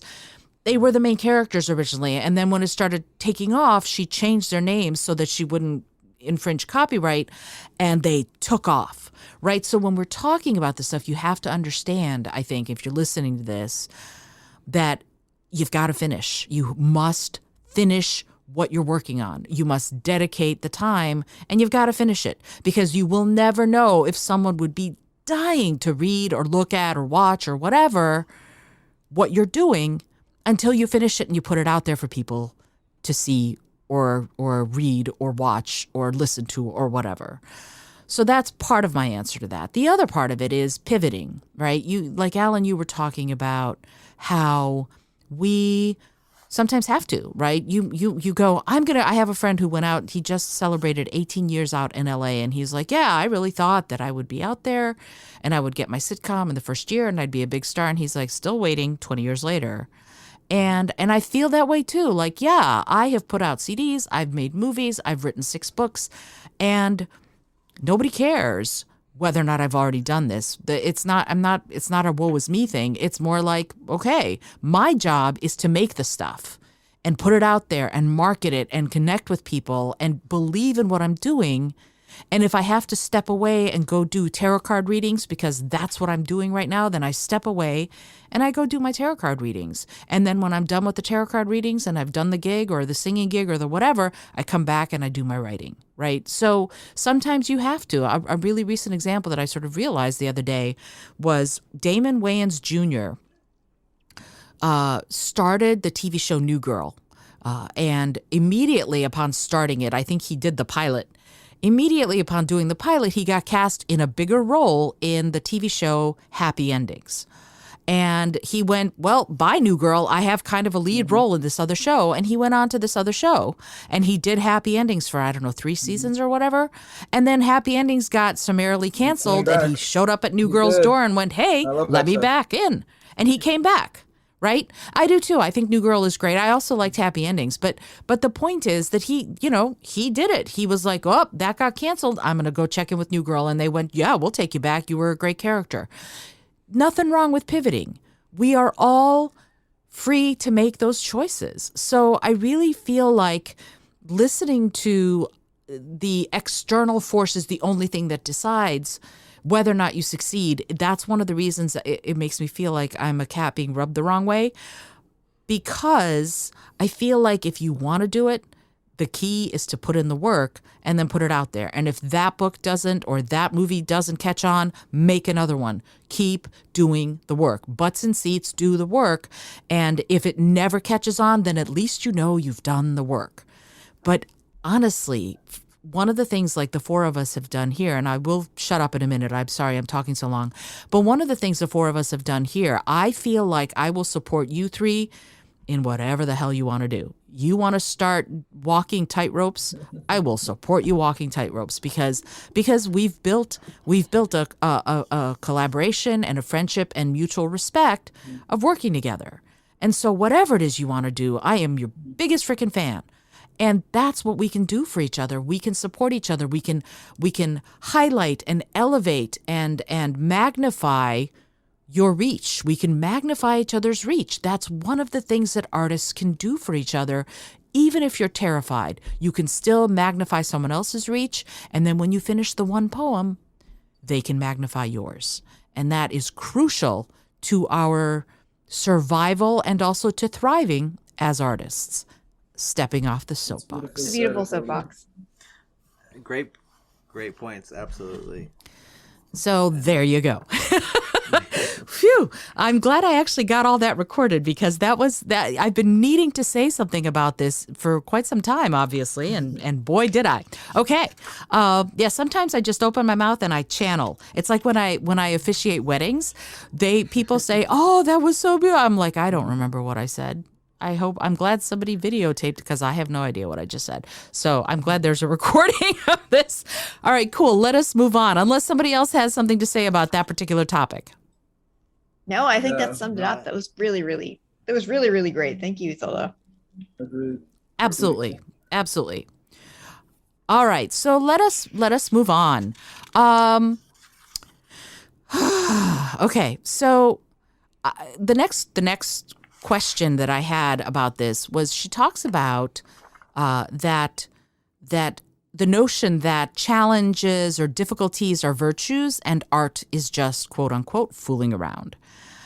What does that mean to you, and how does that make you feel when you hear that statement?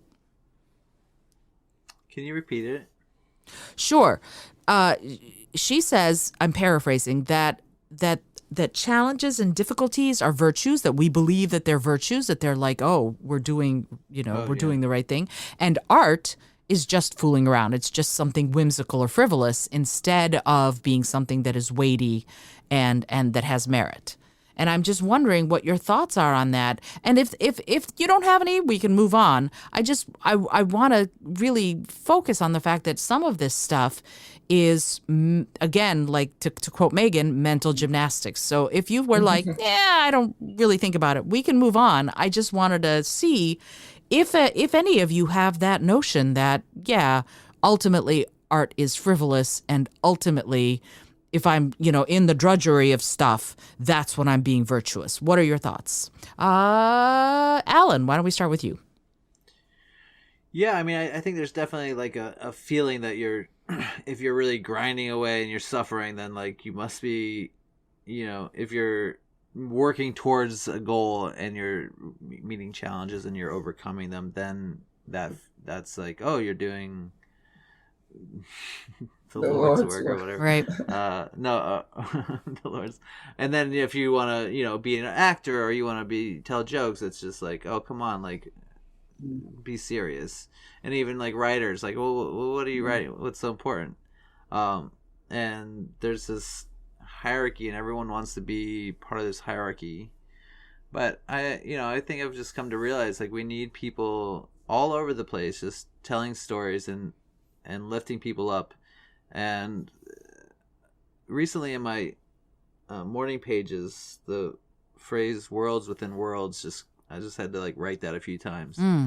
And just thinking all the different worlds, like the world of like medicine, the world of science, the world of improv comedy, the world of vegans, the world of writers, the world of all these different the world of geography, of where people are having those different experiences, right? There's just a lot of separate little communities and worlds that are out there that we'll barely get to skim the surface of. Like we walk into a hospital and we're like, this is my problem, I have an issue, and they're like, you're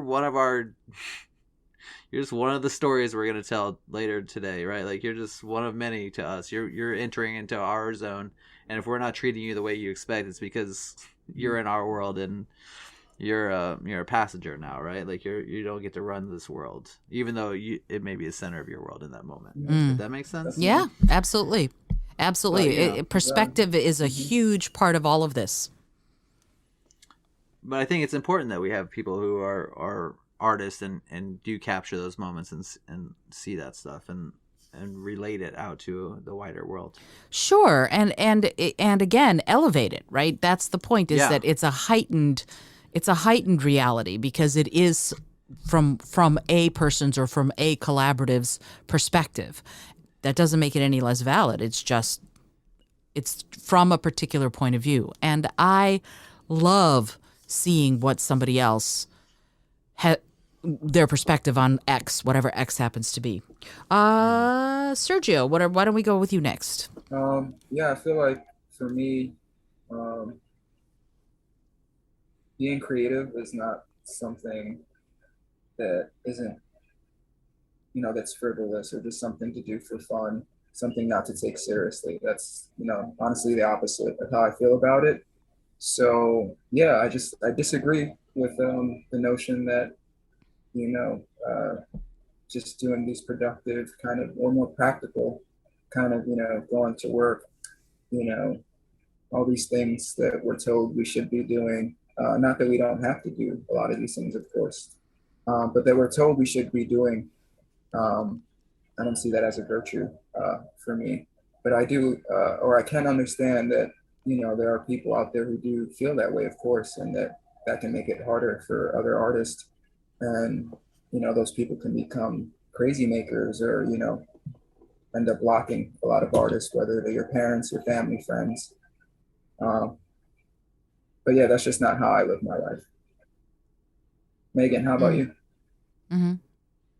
Yeah, this is a really interesting question, because I think that a lot of my ability to be creative in a really focused way comes down to my being able to believe that it's not just a frivolous pursuit.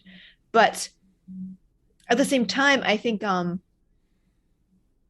when I treat it entirely like a job, like entirely the way I treat my day job, then I run the risk of, really pushing myself so hard that it sort of drains the fun and the whimsy out of the creativity. And I think that's really been a huge part of the value to me of the Artist's Way as we've done it so far. Like keeping that in mind. I had never really thought about it in that way before, but I think that's definitely something I've fallen victim to, like going either too far in one direction or too far in another. And I think a lot of that comes down to the stories we tell ourselves, as well as the stories that other people tell us about what creativity is or what it should be or what the possibilities of it are. Like whether or not it deserves to be taken seriously and like what that seriousness looks like, I guess.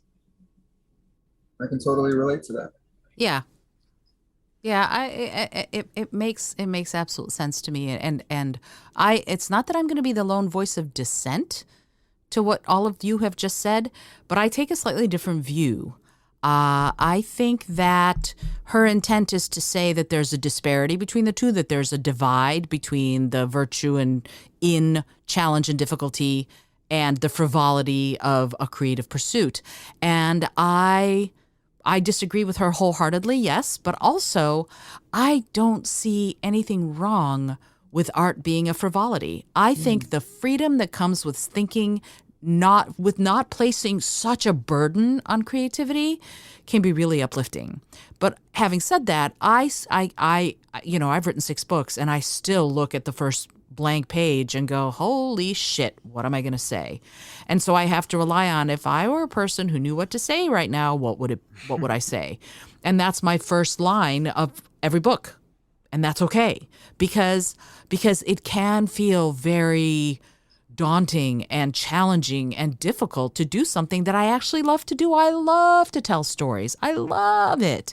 But that does not mean that I look at it as always a fun thing. And it doesn't mean that I look at it as a virtuous thing. Sometimes they blend together for me. And I feel like that I come back to another little sentence I say to myself. I am the boss of this. This is not the boss of me. And I'm going to tell a quick story. My father, this is before he and I stopped talking, so this was like 30 years ago. He was building himself a house in the countryside in Michigan, a huge house. And he, in the process of building it, he had these 2x4s that were leading up to the second level, right? So it was in that state of construction. So the staircase was these 2x4s that were a spiral staircase kind of, or a curving staircase. I don't even remember. But there was no planks, right? So all you had was 2x4s. So when you're walking up them, I could sort of see the 2x4s and walk up them. And then when it came time to come down the stairs, I got terrified because I could not tell if there's an optical illusion or something. I could not find good footing to come down the steps. And so I got down on my butt and I sort of butt walked down the steps. And the entire rest of the afternoon, I was just pissed at myself because I hadn't found the courage to walk down those stairs, and kept trying to put it out of my head and didn't, and kept trying to and just failed at putting it out of my head. It was just sitting right there, and I was pissed. And right before we were about to leave, I went, give me the keys. And I grabbed my father's keys. I went into the house. I walked up those stairs, and one by one, I walked down from the second floor to the first floor. I did it. And I finished, and I was like, yes, I know it was hard. I know I was scared, and I don't give a shit. I did it. And that was a moment in my life where I went, I can do hard things. I can do things that take courage and survive.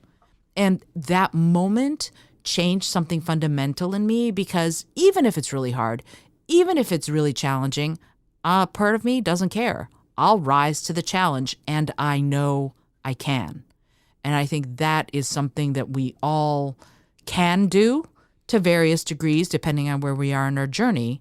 But we need to, I think, strive for knowledge that we can do hard things, and that we are more capable, more able, more talented, and more skilled than we dream of. I love that. You have to know where the steps are, Yeah, but I mean, but you can take them. sure, absolutely. And it took me a while. It took me a good 15 minutes to do it because I couldn't tell because there was air. I'm like, what part is the 2x4? What part is the air? And could not tell. And other people, Rich would be able to just like up, down. He doesn't care. It took me a while, but I did it. And that was the point. It wasn't the point to do it fast. It was the point to get it done. And I think that's, again, like I say, writers write, professional writers finish. The point is to get it done. It doesn't matter if it takes you 14 years. The point is to get it done. So there. Okay. Whew. On to the next thing, because otherwise we're going to keep talking about that bizarre little moment in my life. So here's the thing, right? When I look at this chapter and I think about some of the stuff that she says, taking care of God's business means he'll take care of ours, feels super desperate to me, right? I feel like there's a lot of draw or pull to release your own power. And I feel like what I want to think about is not, oh, God's the boss, because she says that, right? She's like, God, it wasn't God who decided not to go to this party that would have introduced you to this filmmaker or whatever. It was you who decided. And I'm like, again, God gets the credit, you get the blame. It really pisses me off. But I feel like returning to that question of, can we have a sense of abundance and feeling worthwhile if we don't have that kind of, quote, you're the boss relationship with a God or with faith or whatever? Can we do it? Is it possible that we hold on to our power while at the same time looking for, inviting, and accepting help where it might come from? What are your thoughts on that? Megan, why don't we start with you? Yeah, I have thought a lot about this. I think it is possible to have a sense of abundance without that belief in that kind of a higher power, because to me, abundance in that way really comes from the possibilities you're able to see in the world. They don't necessarily need to come from anywhere else, I think. And unlocking your ability to see that, sure, if you believe in a higher power, if that's consistent with how you want to view the universe, then yeah, sure, they come from God. But I think if you don't see the universe that way, it could just be that these possibilities exist in the universe for no reason, and you can either see them or not. And the more attuned you are to being able to perceive what possibilities are there for you, then the more you'll be able to take advantage of them. And I think that's how I've really come around to thinking about it. And yeah, I would like to know what you guys think. What about you, Alan?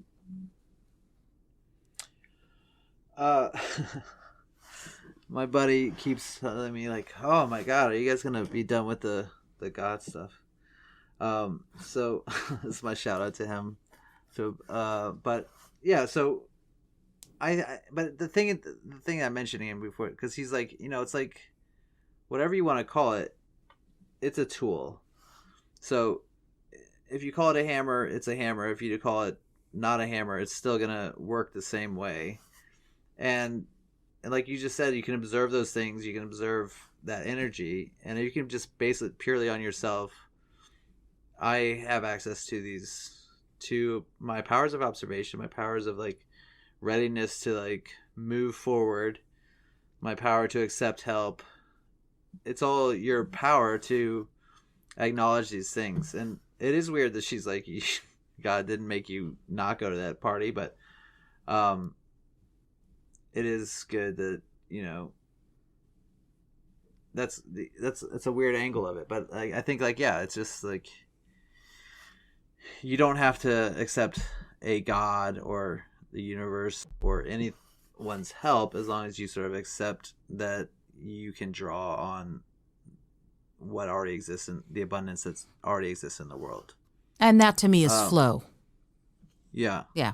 And flow is a great way. That's perfect. Yeah. Sergio? Yeah, I agree that accepting this flow can lead to abundance for sure. And I also agree with Megan that I don't think you exactly need to have. Um, I don't think you need exactly to have a faith in a specific thing to achieve it. Um, it's just belief, and even if that's just the belief in yourself and the ones around you or the people you look up to, um, can be enough to provide that energy that allows this abundance. That makes sense. It makes all sorts of sense. Absolutely. And moving forward, I think we've all talked about it. Yes. Yeah. Yes. So let's move on because yeah, enough God stuff. Let's talk about luxury. Let's talk about pampering. Because she talks about pampering yourself as an artist. What does pampering mean to you? Sergio, let's start with you. What is luxury to you? What does pampering mean? I think pampering or luxury or pampering more for me is when you allow yourself to indulge, I guess, and to just be indulgent Mm. and a general pampering, just having a day to yourself or allowing yourself to eat that ice cream that you probably shouldn't be eating or to have maybe go to a spa if you wanted to get more, have more of that kind of day. But also as an artist, I think it can be just buying that new paintbrush that you've been thinking about or just working on that story. And I guess just allowing yourself to be more present in your art, I think will enable you to get that sense of just being more pampered or indulging more, if that makes sense. Sure. Megan, how do you feel about this? Yeah, I just totally spaced out for a second. What was the question, sir? We're talking about what luxury or pampering mean Oh to yeah, you. yeah. Sorry, it was just suddenly my brain was just totally blank. Yeah. So I think that I have been thinking a lot about this because in the tasks when we had to sort of look at our money and figure out where we were spending it, and I saw that so little of my money was going towards anything like fun for me, even though I mean I could afford that. I just decide not to spend it on that, like it doesn't matter. And I think that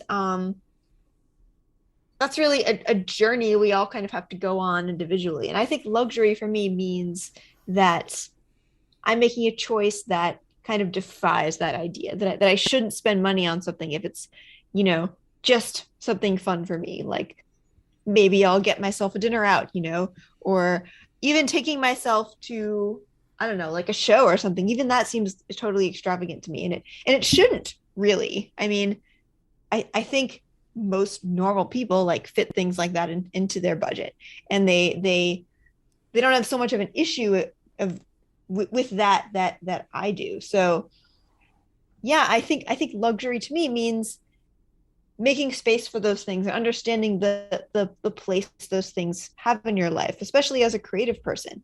I think what the artist dates have shown me is that I need that time really to be a full person in a way, like to be a full creative person.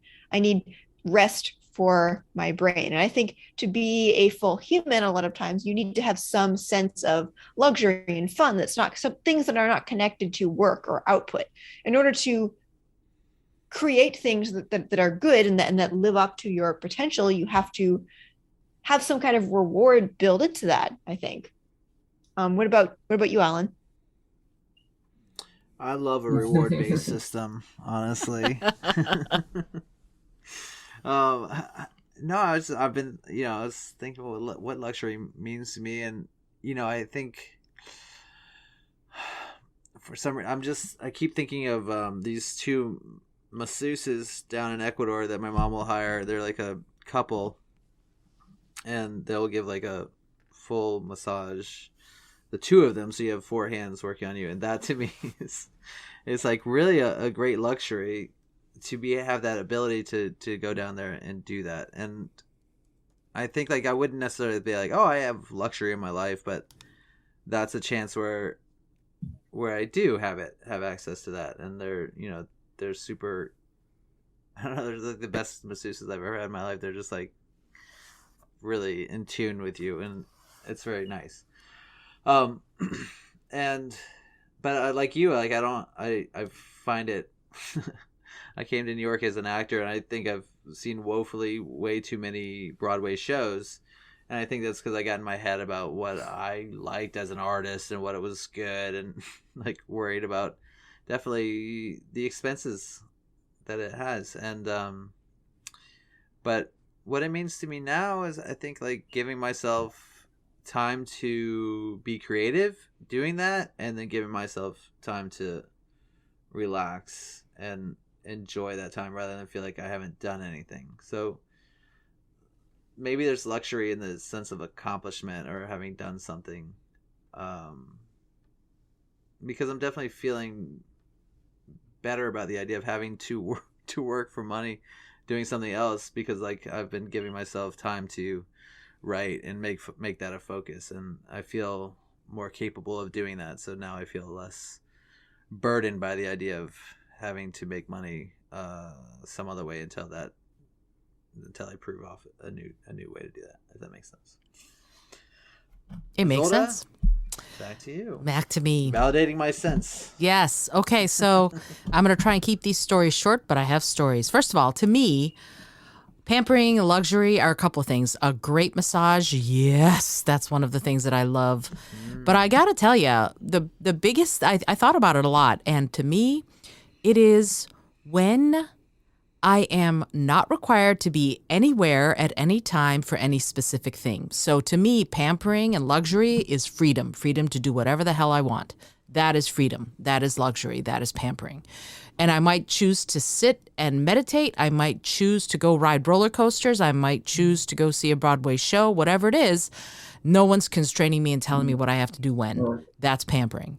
And I, unlike all of you, see as many shows as I possibly can. I have been, I go to shows as often as I can. I that's a huge part of my budget, because the theater to me is life. So I see a lot of shows, and I love it, right? And frankly, I've had enough people die on me recently that I'm only doubling up how many shows I'm seeing, because no, seriously, it's like, you know, someone in the prime of their freaking life dies just at the snap of a fingers.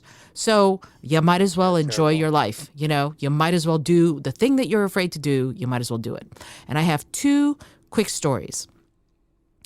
In 1999, I went to Estonia for a NASA workshop. And Estonia is one of the countries that has a lot of amber, just a ton of amber. And amber is really inexpensive there. And as I was shopping around, and I bought a bunch of butter amber, and it was gorgeous, blah, blah, blah. And it was all very inexpensive until I saw this moon goddess carved out of amber, and she was gorgeous. And she was $300. And I went, oh, it's too rich for my blood. And they wouldn't negotiate, and they shouldn't have negotiated. It was gorgeous. But I went, oh, too rich for my blood. I just can't afford it. And 23 years later, I'm still freaking thinking about that moon goddess. And when I did not buy her, and I've tried to find something similar on eBay and everywhere else I've tried, no, I've never found her since. And I realized that, you know what, from now on, if I want it, I freaking do it. I do it, I get it, I buy it, I see it, I try it. If I want it, I do it. Because otherwise, look at me, 23 years later, I'm still going, oh, yeah, I really should have bought that figurine, 5-inch little figurine. I still think about, I can see it, and didn't buy it. So now if I want it, I go, you know what? I'll figure out the budgeting for it later. And here is the other example. I had an ex-boyfriend whose father worked really hard. He worked his ass off. He worked so hard. He had one of the biggest businesses in the state of Michigan, really ended up being a very wealthy man, had a beautiful wife, great family, blah, blah, blah. And his wife was constantly like, look, I want to travel. I can't take a break. I'm going to retire at 65. We'll go. And she's like, fine, I'll wait. And as soon as he retired, within about a month, he found out that he had this disease that makes you photosensitive to the sun, so he could no longer go outside. Oh, no. Okay. And his, Ellen, his wife, what the hell, right? They were so heartbroken that all of these plans that they had to go see the world because he was retired, they could no longer do. So I say, if you want to try it, if you want to do it, if you want to travel to it, then do it. Then figure out a way to make it happen, because it would break my heart in cajillions of pieces if I found out that I didn't go to Cuba because I was waiting until I retired to be able to go, and then travel stopped to Cuba, right? Like, I went to Cuba before travel stopped to Cuba again. And I am so grateful. I made some great friends. I saw things I never would have seen before, never would have otherwise seen, never would have otherwise experienced. And I'm super grateful that I got to do that. So the important thing for me is that if you want to experience it, this isn't a dress rehearsal. This is it. And so if I want to, I do. That's how I look at luxury. That's how I look at pampering. That's how I look at every part of my life. If I want to, and it's not going to hurt anybody, blah, blah, blah, you know that, all of those caveats, I do it. So that's my thought on all of that. Yeah, that's really great. That's really beautiful. Definitely. I want to capture that So- energy and like weaponize it. Weaponize it. I'm happy to help you do that. But anyway, so yeah, those are my thoughts. We probably could talk and talk and talk, but I know that you all have an evening to get back to. Is there anything else that you want to say about this week before we close up? Man, I think for me, really, it brought up a whole lot of stuff that I hadn't really, even if I was aware of it or I'd thought about it a little bit, that this chapter really did help me kind of start to put things into context and maybe put the pieces together in a little bit of a different arrangement. So I did, even though we spent a whole lot of time talking about the God thing, I think that this chapter had a lot of value for me yeah. Very cool. Sergio, what about you? Yeah, I agree with everything that was said tonight. Well, not everything, but I love the differences that we bring to this. And thank you, Isolde, for what you were just saying before about just doing it. I think that's really powerful. And it's funny, when Megan said she wanted to capture it, I thought she was saying just put it in a jar for herself. But I love that she said she wanted to weaponize it. That's a much cooler way to use that positivity. Yeah, she put it in a jar and then put that jar in a phaser. That's right. A grenade. And load it into a cannon. That's awesome. A bit aggro, but awesome nonetheless.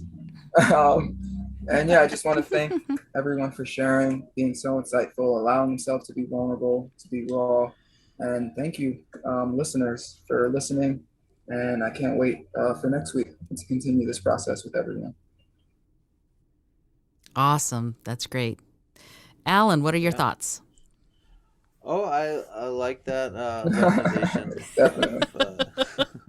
Of do what you. No, I did think I feel like someone recently was complaining about taking a trip and spending money. It's just like, yeah, do it now. Was that Megan?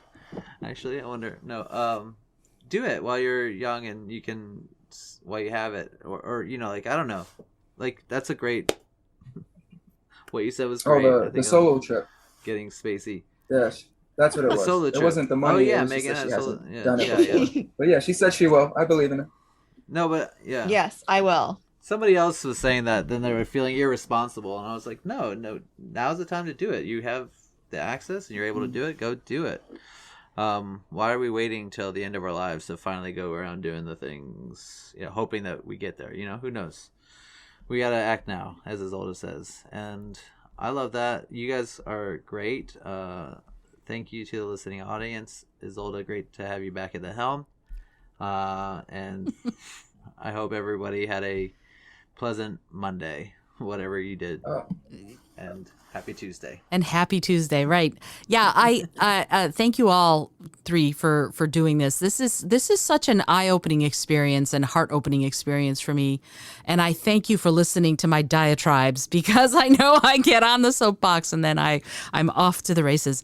But I do want to say that there are things to think about in this chapter aside from all the God stuff, and I will endeavor to not stumble over the God stuff anymore, because I know it's a personal failing of mine that I cannot get past it. However, one of the things that she talks about in the chapter that I think we need to pay attention to, and it behooves us to pay attention to, is that what you envision isn't always going to be what you can create.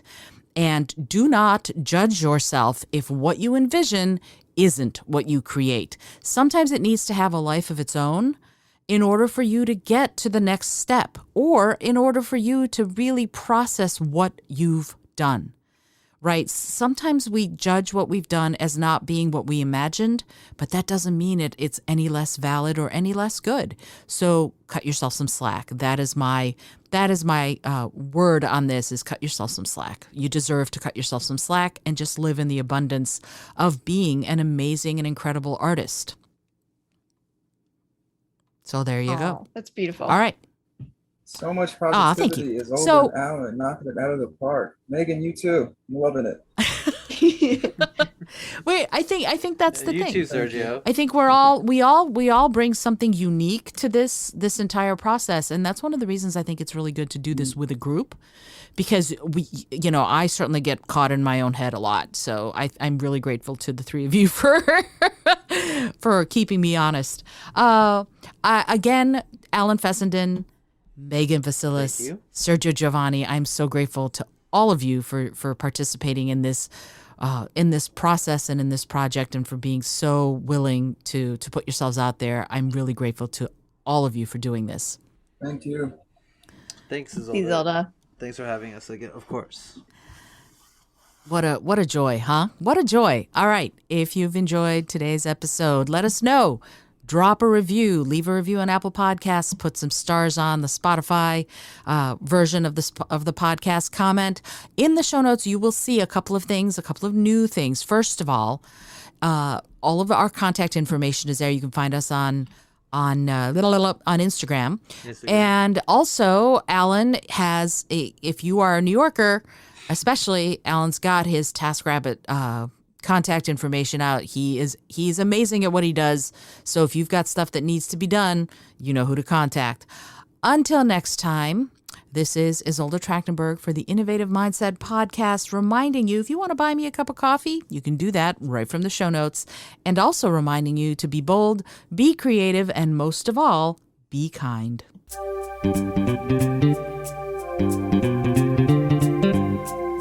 Thank you so much for joining me today. I really appreciate you being here. Please subscribe to the podcast if you're new, and it would mean the world to me if you told a friend about it. Today's episode was produced by Isolde Trachtenberg and is copyright 2021. As always, please remember this is for educational and entertainment purposes only. Past performance does not guarantee future results, although we can always hope. Until next time, remember to be bold, be creative, and most of all, be kind.